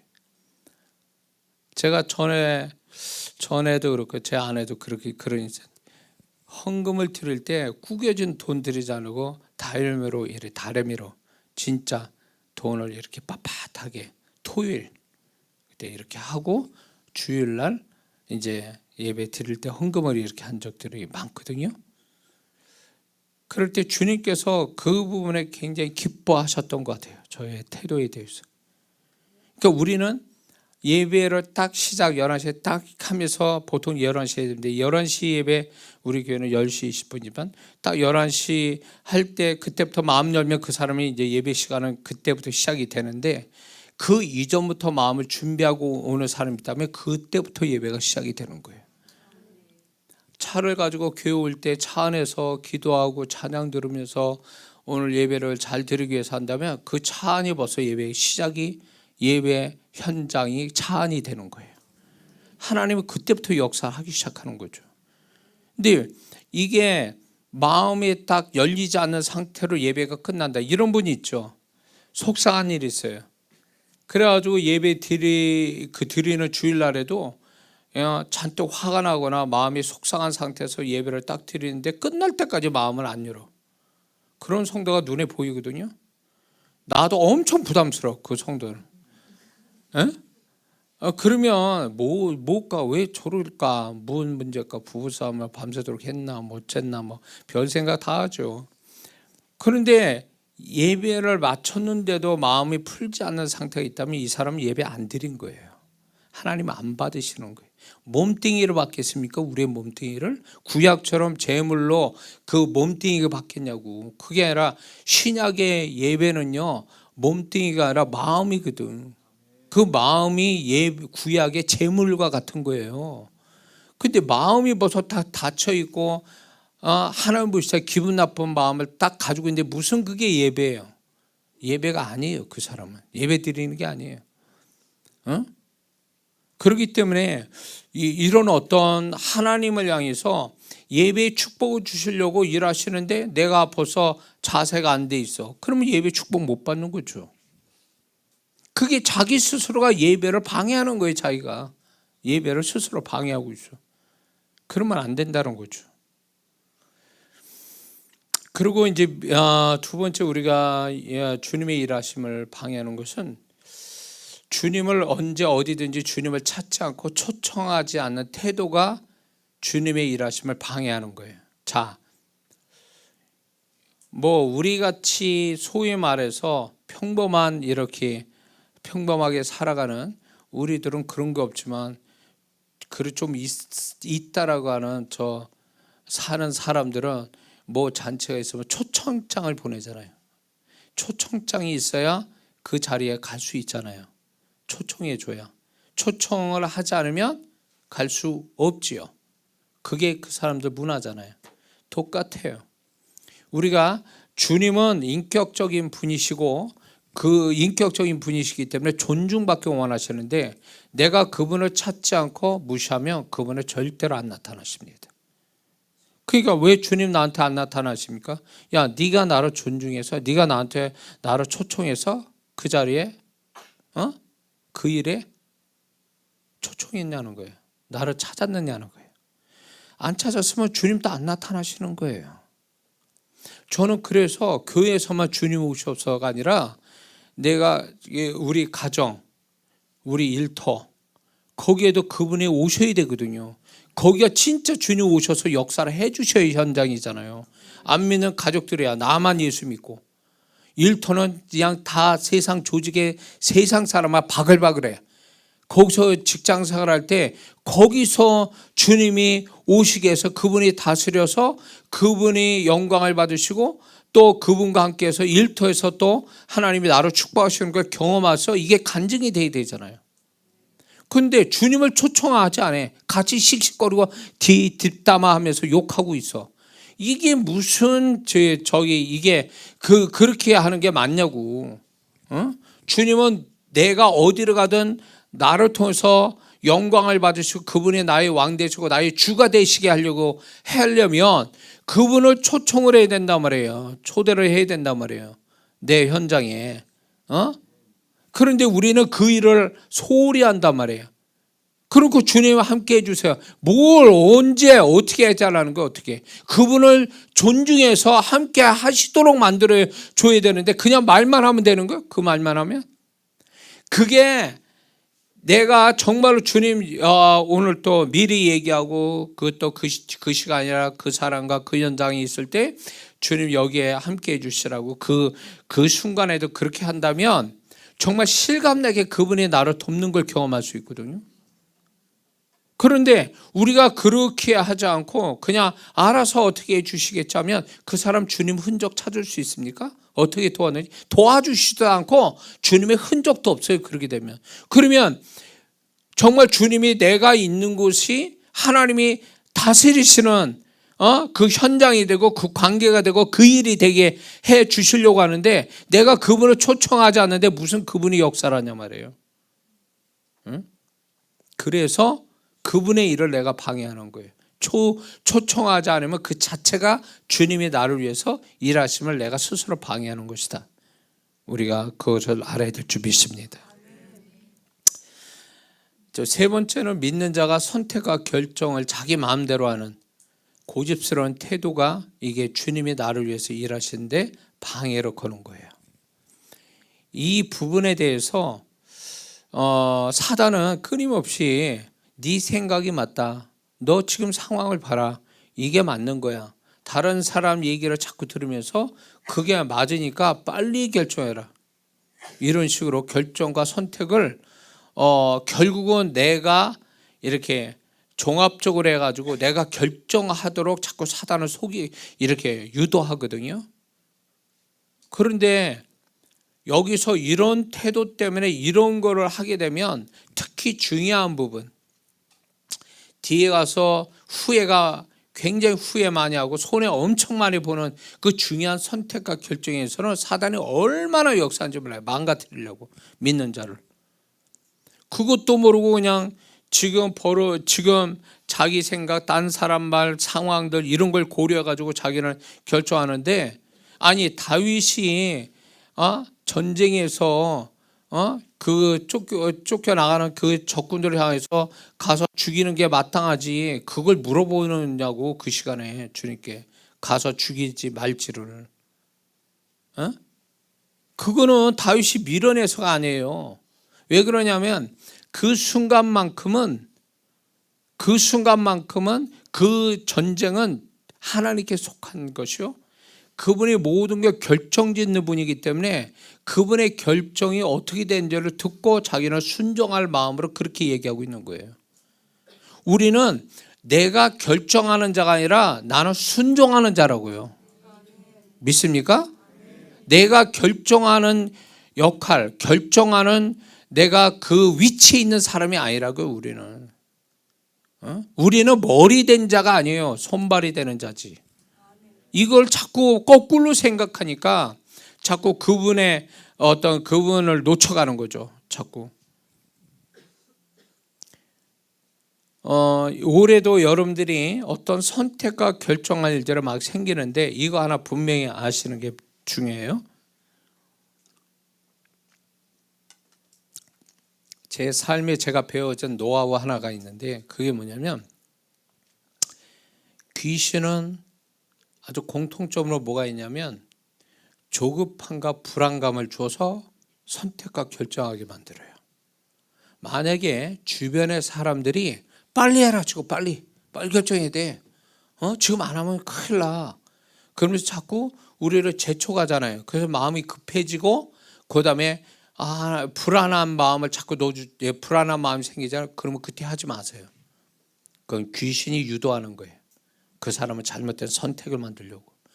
하나님은 우리를 하나님 뜻하는 대로 선택과 결정하도록 어떻게 하시냐면 충분한 그거를 기도할 시간과 그분의 뜻이 어디인지를 증거를 찾는 데까지 여유를 주시고 결정하게 하시거든요. 근데 사단은 어떻게 하냐? 밀어붙여 막 빨리 정신을 못 차리게 빨리 결정하도록. 그러면 이게 귀신 역사하는구나 딱 이렇게 해도 아주 100%입니다. 그거는 제가 제 경험으로 볼 때, 내 삶의 경험 볼 때, 저도 이제 이렇게 저렇게 할 때 어떻게 해야 되냐 막 이럴 때 자꾸 주변 사람들 상황 자체가 막 이렇게 몰아서 가는 이런 모습들이 있을 때, 이때 안 하면 안 되는 것처럼 자꾸 결정하게 자꾸 푸시하는 이런 일이 벌어지면 몇 번을 속았죠. 후회하고. 그래서 그때 배운 거예요. 이건 하나님 뜻이 아니다. 하나님이 이런 식으로 우리를 선택과 결정하게 하신 분이 아니다라는 거. 그건 틀림없어요. 그래서 여러분들의 선택하고 결정하는 데 있어서 여러분들이 주님의 정말 주님 이게 정말 뜻입니까? 라고 물어보면서 증거를 주세요. 그러면 증거까지 주시면서 선택과 결정할 수 있는 그 시간적 여유까지 주시는 분이라는 거 잊지 말아야 될 줄 믿습니다. 그리고 이제 또 이런 게 있죠. 우리의 죄가 주님의 일하심을 방해하게 한다는 거죠. 예레미야 5장 25절에 너희 좋은 것이 너희에게 오는 너희 죄가 너희에게 오는 좋은 것을 갈아먹었다다 그렇거든요. 그래서 우리는 회개를 빨리 할수록 좋아요. 회개를 빨리 안 하면 회개가 하나님 또 회개에 은혜를 주시는 그 기한이 있어요. 회개가 지나가잖아요. 회개할 기한이 지나가면 회개에도 소용이 없는 때가 와요. 사울 왕이 그랬죠. 응? 아말렉 족속하고 이렇게 전쟁인데 반 좀 순종한 거에 대해서 사무엘이 막 그런 거에 책말할 때 변명됐죠. 그러면서 그거에 대한 대가로 이제 사울 왕이 징계를 받죠. 왕으로서 더 이상 안 될 것이다라고 징계를 하실 때 그때 붙잡은 거. 아차 싶구나. 그래서 사울 왕을 얼마나 사무엘을 잡았는지 옷이 찢어질 정도로 막 그렇게 했다는 거 아니에요. 그러나 이미 끝났어. 회개할 그 이전에 충분히 회개할 수 있는 시간적 여유가 있었는데 회개를 안 하니까 나중에 뒤늦게 자기 죄를 자백하고 회개했지만 이미 끝났다라는 거예요. 그러니까 회개도 빨리 할수록 좋다라는 거예요. 다윗도 바세바로 인해서 이제 그런 일이 벌어졌지 않습니까? 그러나 이 하나님께서 또 군사력 이렇게 그거를 불신앙이 돼가지고 군사력을 조사할 때 이게요 적어도 군사력은 10개월 정도의 하나님이 회개할 기회를 주셨어요. 바세바의 사건도 적어도 2년 넘게 회개할 기회를 줬지만 회개를 안 했단 말이에요. 그 안 한 것이 회개할 기한이 넘어가니까 징계가 바로 왔어요. 회개해도 안 되는 그때가 왔잖아요. 그러니까 하나님이 우리에게 일하시는데 죄가 치명적으로 방해로 걸기 때문에 여러분들은 하나님 앞에 내 양심이 말씀이 이런 것이 우리의 죄를 지적할 때 그냥 바로바로 회개하는 게 하나님이 일하심을 방해하지 않는 어떤 모습이 된 것을 우리는 알아야 될 줄 믿습니다. 자, 그래서 우리가 하나님이 나를 도울 수 없고 우리 때문에 그분이 제한 받으시게 되면 어떤 일이 벌어지냐면 결국 하나님이 영광을 못 받으시죠. 그분의 영광 받으실 일이 영광을 못 받으시게 되기 때문에 하나님이 영광을 못 받으시면 자연히 우리에게는 축복이 없다라는 얘기하고 같아요. 그리고 하나님이 개입하시지 못하시고 제한을 받으시니까 그 나머지는 그 사람이 다 책임을 져야 돼요. 책임을 져야 돼. 자기가 책임져야 돼. 하나님 책임져 주는 게 아니라.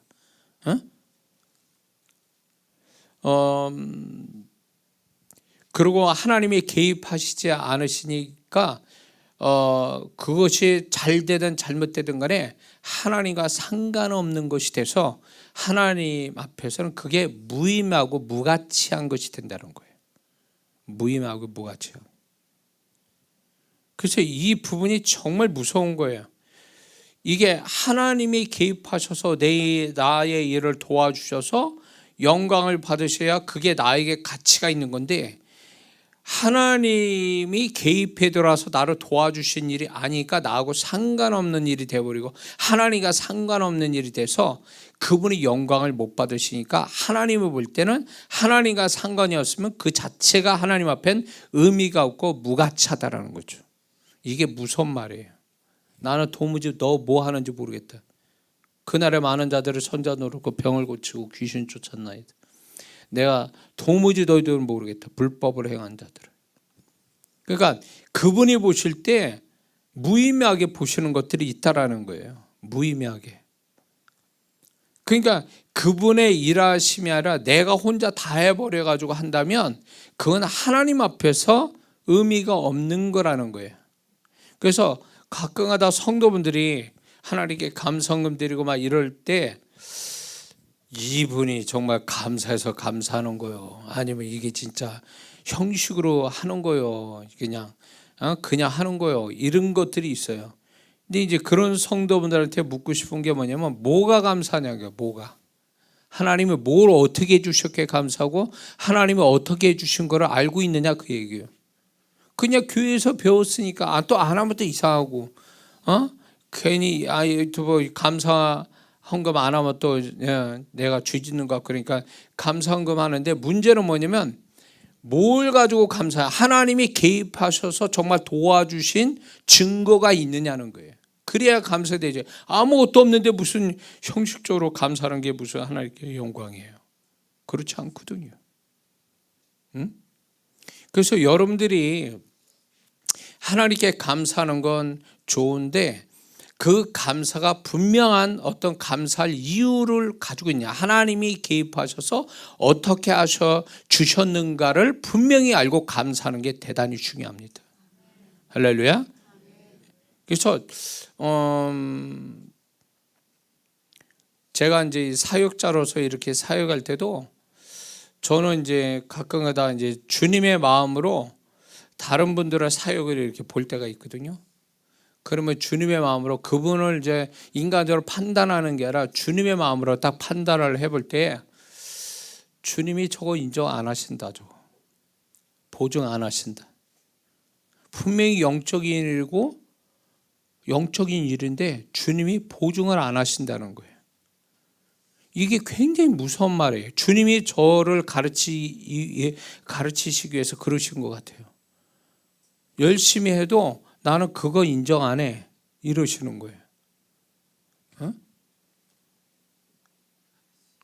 제가 이 두 가지가 아주 중요한, 저에게 아주 굉장히 중요해, 제 인생 속 중요한데, 제가 이제 세상의 청년 시절을 세상에 살다가 돌아와서 주님께 다시금 재혼신하면서 신앙생활 할 때 주님이 과거에 고등학교 2학년 때 서운했던 거를 기억하시면서 그 부분을 가지고 고민하게 만드셔서 제가 이제 지금 이 겨울에 남해교회 그 교회에 한밤중에 그 교육관에, 불 꺼진 교육관에서 기도를 하고 있었어요.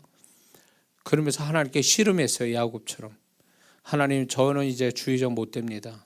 고등학교 2학년 때 신앙이 좋아서 제가 주의종 되려고 했지만 그게 정말 잘하는 거라고 생각했는데 지금 와 보니까 그거는 잘못된 것 같고 저는 이제 주의종 못 됩니다. 그럴 만한 자격도 안 되고. 그래서 주님 앞에 그 얘기를 말씀을 드렸어요. 한참 동안 말씀을 드리고 막 이랬는데 주님이 결론적으로 이 말씀 딱 하시면서 제가 입이 다물어진 거예요. 뭐였냐면, 그래서 제가 끝머리에 이렇게 했어요. 주님, 제가 주의종으로는 안 살고 장로로서 하나님께 쓰임 받기를 원합니다. 이런 식으로 얘기를 했어요. 그때 주님이 딱 하신 말씀이 그거예요. 네가 장로로 섬겨도 나는 그거 안 받는다. 이렇게 말씀. 그거 인정 안 하시겠다는 거예요. 인정을 안 하신다 그러니까, 그러면 교회 생활하면서 장로로 있어서 그렇게 한들 주님이 인정 안 하신다면 그게 무슨 의미가 있어요? 아무런 그분 앞에 정말 상 받을 일이 못 되는 거예요. 그분이 인정 안 하신다면, 내가 도무지 널 모르겠다라고 하면 끝난 거 아니에요? 그래서 그 말에 충격 먹어가지고 제가 그러면 주의종이 되겠다고 또 겁이 많아가지고 그때 이제 얘기를 했죠. 주의종이 됐으니까 저를 책임져 달라고. 그때부터 하나님이 새로운 역사가 시작되고, 그때부터 은사들이 그때 막 성령의 임재가 오고 기도 불 받고 막 이런 게 나우차 막 그런 일이 벌어졌어요. 그렇게 했는데 주님께서 이제 제 사역에서도 이게 또 나타나는 거예요. 그 다른 분들을 보면서 나는 저 사역을 인정 안 한다는 거예요. 근데 분명히 그 사람은 은사가 나타나거든요. 근데 은사가 나타나고 능력이 나타난다 해서 내가 그를 인정하는 게 아니라고 말씀하는 거예요. 이거 사역자들 잘 들으셔야 돼요. 은사와 능력이 나온다 해서 그 사람이 하나님이 보증해 준 사람이 아니라는 거예요. 은사는요, 은사 받고 은사의 능력이 얼마든지 은사 받으면 나타나게 돼 있어요. 근데 그게 나타남과 그분이 인정해 주시는 건 다른 차원이에요. 그걸 얘기하시고, 이제 제가 이제 집회를 가는데 이제 집회 섭외가 몇 군데가 왔어요. 근데 이제 저도 초창기 때 아주 큰 교회나 또 분위기 좋은 교회를 가고 싶잖아요. 근데 주님이 지정한 교회는 그렇지 않는 교회였단 말이에요. 그런데 갈등을 가진 거예요. 근데 이제 주님께 물었죠. 내 마음은 이미 분위기 좋은 교회를 가려고 마음 먹고 있었던 거예요, 도대체. 그래서 이쪽으로 주님이 좀 지정해 주셨으면 좋겠다는 마음으로, 주님, 제가 이런 교회가 이렇게 섭외 왔는데 초청 왔는데 제가 어디를 갈까요? 라고 해지마 마음 한구석은 벌써 정해놓고 얘기하는 걸 그분이 아셨어요. 딱 그러면서 얘기하시는 게 뭐냐면 네가 원하는 그 교회 가서 사역한다 해도 나는 인정 안 한다. 벌써 하시고. 그러면서 내가 원하는 교회는 이 교회다. 야, 진짜. 그래서 제가 교회 이렇게 집회 다닐 때 정말 진짜 분위기 좋고 교회 좀 이렇게 어느 정도 규모 있고 이런 교회는 많지 않아요. 다 어려운 교회들. 심지어는 목사님, 사모님, 아들 셋만 있는 교회까지 갔어요. 거기 전라도 광주 거기에 집회를 하러 갔다고요. 다른 목사님들이 다 뜯어말기는 거야. 왜 거기 가냐고. 근데 좀 이유는 분명해요. 내가 왜 가냐? 주님이 가라니까 가는 것뿐이에요. 저는 그분이 가라니까 가는 거예요. 근데 갔더니 예비된 사람이 100여 명이 딱 준비가 돼서 집회를 하게 됐죠. 이 정도 숫자로 딱 집회를 하게 됐죠. 이래서 그리고 집회가 끝나면서 그 교회 성도가 구성이 된 거예요. 교회 정하지 못한. 제가 그걸 알고 감동받아서 이 교회에 그게 참 길목이 좋았어요. 시장통 그 앞에 있었던 2층 건물에 있었던 교회인데 교회 아직 정하시지 못한 분들이 이 교회 정하세요. 그랬더니 집회 맞추고 나서 은혜 받으신 분들이 교회 정하신 분들을 교회로 정해서 좀 그 교회가 좋아졌죠. 그걸 보면서 하나님의 뜻이 이거였구나. 그거였죠. 근데 그때도 주님께서 네가 다른 데 가면 내가 인정 안 하겠다는 거예요. 그래서 이제 지금 사이지만 해외 집회가 몇 군데 저한테 이제 해달라고 들어왔거든요. 근데 기도를 합니다. 아니다, 가지 마라. 그래가지고 다 캔슬 났어요. 그거를 해외 여러 군데를. 근데 그분이 가지 말라는데 다 이유가 있을 거라는 거죠. 다만 내가 역사가 일어나는 많은 교회를 갈 거냐, 역사가 안 일어나는 교회를 갈 거냐, 이게 문제가 아니라 주님이 이끄시는 교회를 갈 거냐 말 거냐가 이게 제일 중요한 거라는 거죠. 근데 지금까지 주님이 이끄시는 교회를 가면 집회가 실패해 본 적이 없어요. 정말 놀라운 역사가 거기에 예비되어 있었고 그 교회가 사는 역사가 분명히 있어 왔거든요. 그래서 주님이 이끄시는 교회가 이런 교회구나.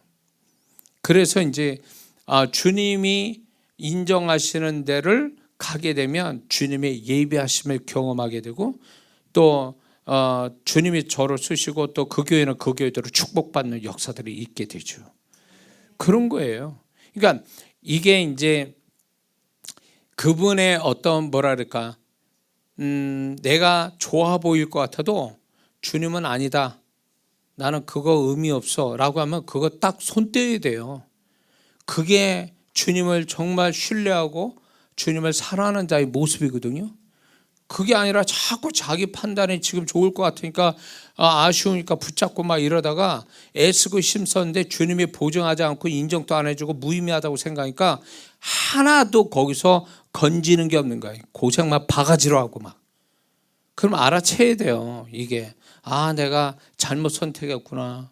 하나님 인정하지 않은 데가 가지고 지금 내가 이런 고생하는구나. 이렇게 생각해서 빨리 하나님 원하는 선택과 결정하는 사람이 되어야 될 줄 믿습니다.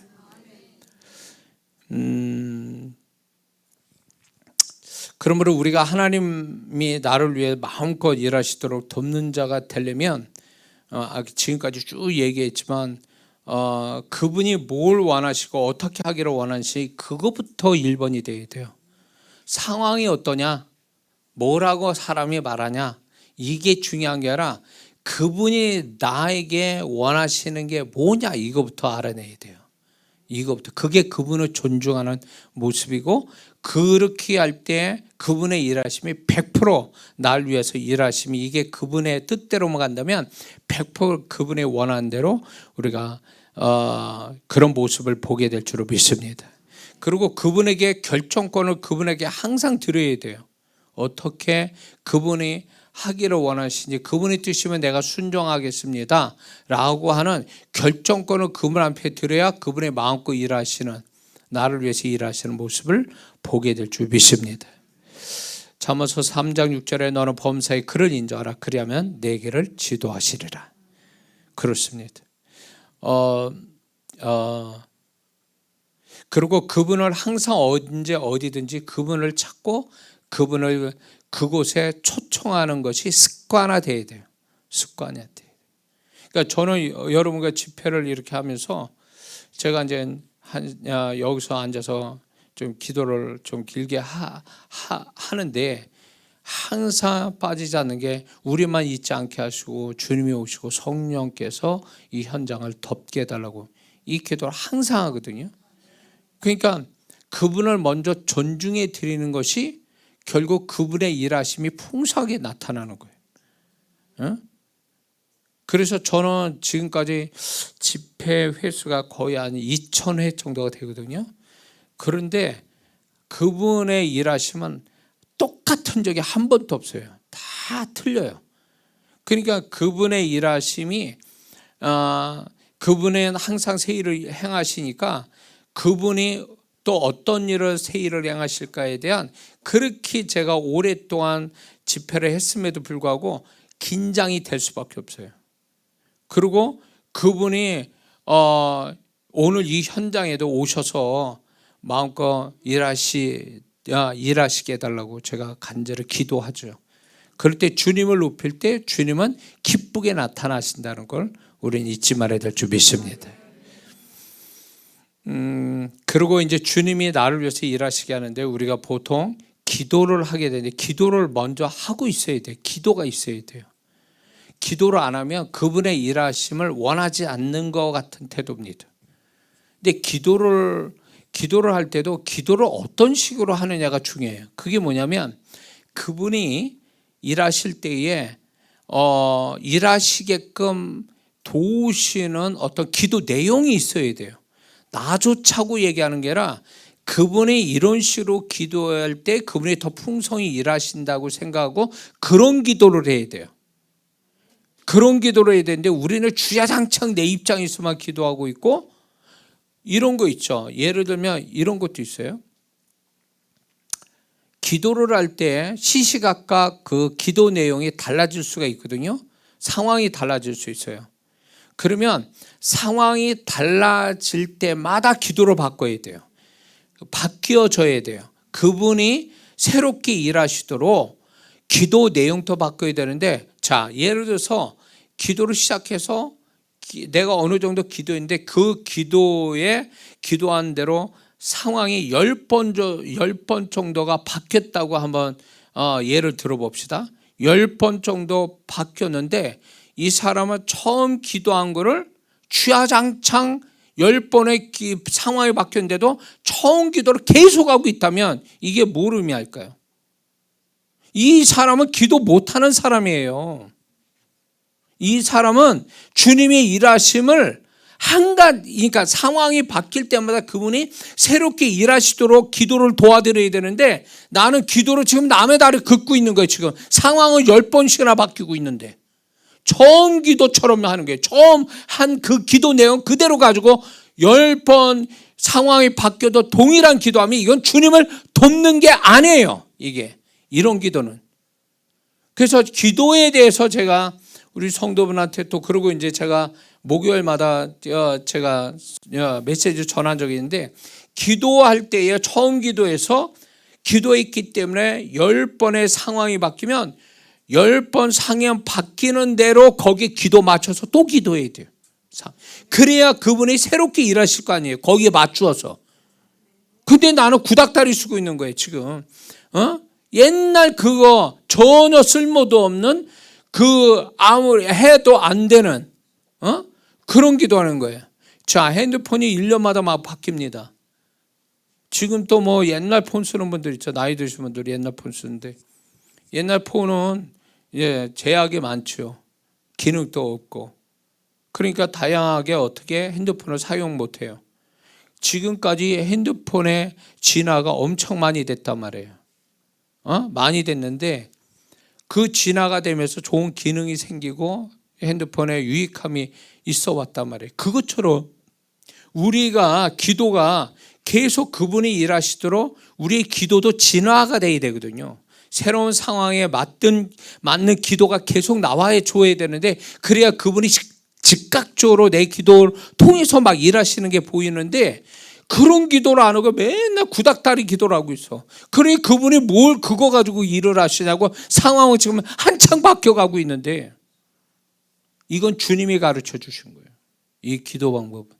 많은 사람이 그렇게 안 해요. 그래서 제가 이 성도분들 가르칠 때도 기도를 시작했으니 기도의 변화가 오면 그 변화되는 거 가지고 또 기도하라고, 기도를 바뀌어야 된다고, 이런 얘기를 하거든요.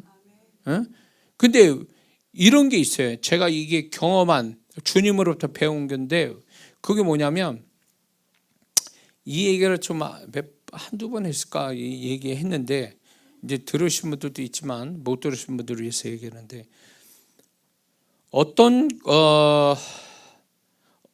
주님께서 이제 제가 어떤 기도를 그분을 위해서 내 사심 버리고 그분이 이렇게 하시면 참 그분이 기뻐하시고 그분의 일하심이 있겠다라고 해서 그 기도를 하고 있었어요. 어떤 사람과 어떤 공동체를 위해서 기도를 하고 있는데, 주님이 뭘 하시는지 그 기도를 기쁘게 받으시면서 이렇게 얘기했어요. 누구도 이런 기도해 준 자가 없었다, 이렇게 말씀해요. 그래서 누군가가 이걸 위해서 기도해 주지 않았기 때문에 내가 이거에 대해서 내가 일할 수 없었다. 근데 네가 이 기도를 내 마음 가지고 이 기도를 하니 내가 이 기도를 통해서 이제서 일하게 됐다. 이거 대단히 중요한 문제예요. 이거. 이해가 되세요? 우리는 그냥 가만히 있으면 어떻게 되시겠다, 하나님은 어떻게 하시겠지, 다 상황을 아시니까 이런 식으로 얘기해요. 이건 굉장히 무책임한 거예요. 그분은요, 네가 기도를 해줘야 내가 일을 한다는 거예요. 네가 기도를 안 했기 때문에 내가 그 일을 더 깊게 일을 못하고 있다는 거예요. 이 경험이, 이거에 주님의 음성이 저한테 엄청 충격이었어요. 아, 그렇구나. 그냥 누군가 기도할 거고 했을 거다라고만 생각했지, 그러면서 이런 생각, 왜 그게 안 바뀌지? 왜 그 사람이 안 바뀌지? 왜 그 공동체가 안 바뀌지? 하면서 의문을 갖고 있었거든요. 주님은 분명히 거기에 계신 줄 아는데, 정답은 이거예요. 누군가가 이거에서 기도한 자가 없었기 때문에 그분이 일하심이 없었다는 거예요. 여러분의 관계된 사람이나 여러분이 머물러 있는 공동체가 분명히 이건 뭔가는 바뀌어야 되고 잘 돼야 되고 막 이런데, 그것이 안 이루어지고 있다면 여러분 자신이 주님이 일하시기 위해 기도를 안 했기 때문에 그렇게 되어 있는 거예요. 지금 여러분이 기도 안 했기 때문에. 여러분하고 상관이 없는 거면 기도할 필요 없어요. 그런데 여러분과 관계된 사람, 여러분하고 가까운 관계된 사람, 여러분이 아끼는 공동체, 이것이 여러분하고 관계되어 있는데, 알면서 이게 정말 더 잘 돼야 되고 뭔가 아쉬움이 있고 더 잘 되기 위해서 뭔가 막 그런 것들이 있어야 되는데 그런 게 안 나타나서 답답하고 막 이런 마음을 갖는다면, 그러면서 이런 얘기죠. 하나님 왜 여기 역사 안 하십니까? 우리 자꾸 그런 질문하는데, 지금 그 질문에 대한 답을 지금 드리는 거예요. 여러분에게. 네가 기도해 주지 않아서 내가 더 깊게 일할 수가 없었다. 네가 지금부터 기도한다면 내가 네 기도 받아서 내가 계획한 대로 일할 것이다. 그러니까 기도를 하는 것이 나를 위해서, 내가 잘 먹고 잘 살기 위해서 하는 수단이 아니라 하나님이 풍성히 일하시기 위한 사역이에요. 이게 기도 사역을 그분 앞에 하는 거예요. 그러면 내 기도 사역을 통해서 그분이 정말로 일을 하셔서 정말 그게 하나님 보시기 좋은 대로 바뀌어져서 하나님께 영광되고 나에게 기쁨이 되고 축복이 된다면 이것만큼 좋은 일이 어디 있냐는 거예요. 근데 하나님은 그걸 원하는데, 우리가 이게 누군가가 하겠지 라든가 아니면 어떤 이기적인 마음으로 뭐 굳이 내가 할 필요 뭐 있는가 하면서 나는 빠지고 그냥 그 상황 자체로 그냥 어쩔 수 없어 하고 가버리거나, 이런 태도 때문에 주님이 일하심이 안 나타나는 거예요. 그래서 저는 지금 또 뭐가 있냐면 나하고 관계에 대해서 하나님께 나한테 붙여준 영혼, 나한테 하나님께서 나에게 주신 어떤 공동체 이런 거에 대해서 일종의 제가 책임감을 가지면서 이 책임감이 결국 뭘 하게 되냐면 이 주님이 나보고 이 사람에 대해서 이 공동체에 대해서 네가 기도를 해줘야 된다라, 네가 기도에 사역을 해줘야 내가 도울 수 있다라는 어떤 메시지로 저는 받는 거예요. 항상 그게 지금 상황이 안 좋고 내가 불가항력적인 것 같고 내가 내 한계가 자꾸 있는 것처럼 보일지라도 이것은 이게 안 되거나 내가 불가항력적으로 끝나는 문제가 아니라 결국 네가 기도해줘야 이것이 해결된다라고 하는 메시지를 주신다는 거죠. 그렇습니다. 여러분들도 지금 그런 게 있지 않습니까? 올해 시작하면서 여러분들이 자꾸 눈물 나고 힘들고 어려운 그런 걸 띄워버릴 수도 없고 끌어안고 가야 되는 문제들이 있잖아요. 그러면 그게 하나님 보실 때 그냥 그거대로 한평생 그렇게 살기를 원하는 게 하나님 뜻이냐? 절대 아니라는 거죠. 절대 아니에요. 하나님이 어쩌면 여러분들이 끌고 왔던 게 2026년 지금 이 메시지를 통해서 2026년에는 정말 주님이 풍성히 일하셔서 답답함이 사라지고 문제가 해결되고 그리고 바랬던 것이 이루어지고 없던 게 생겨나고 이렇게 해서 보기 좋은 상태로 만들기를 원하시는 게 주님의 뜻인 줄 믿습니다. 그러려면 그분이 일하시도록 우리가 기도 사역을 열심히 해야 돼요. 이거를 깨닫는 사람이 기도해 줘야 되는 거예요. 모르는 사람한테 이거는 하나님 요구하지 않아요. 그러나 알만한 그리고 할 수 있는 성도에게 이 메시지를 주시는 거예요. 그러면서 주님이 나는 너를 기대해. 네 기도를 내가 원하는 기도를 해서 내가 풍성히 일하게 만들어줄 것을 나는 기대해. 그래서 주님의 기대대로 여러분들이 주님이 풍성히 일하시는 기도 사역을 잘하는 사람 돼서 모두가 두루두루 잘 되는 또 축복이 되는 그래서 이 한 해가 더 복되고 행복한 이 한 해가 되기를 주의 이름으로 축원합니다. 기도합니다.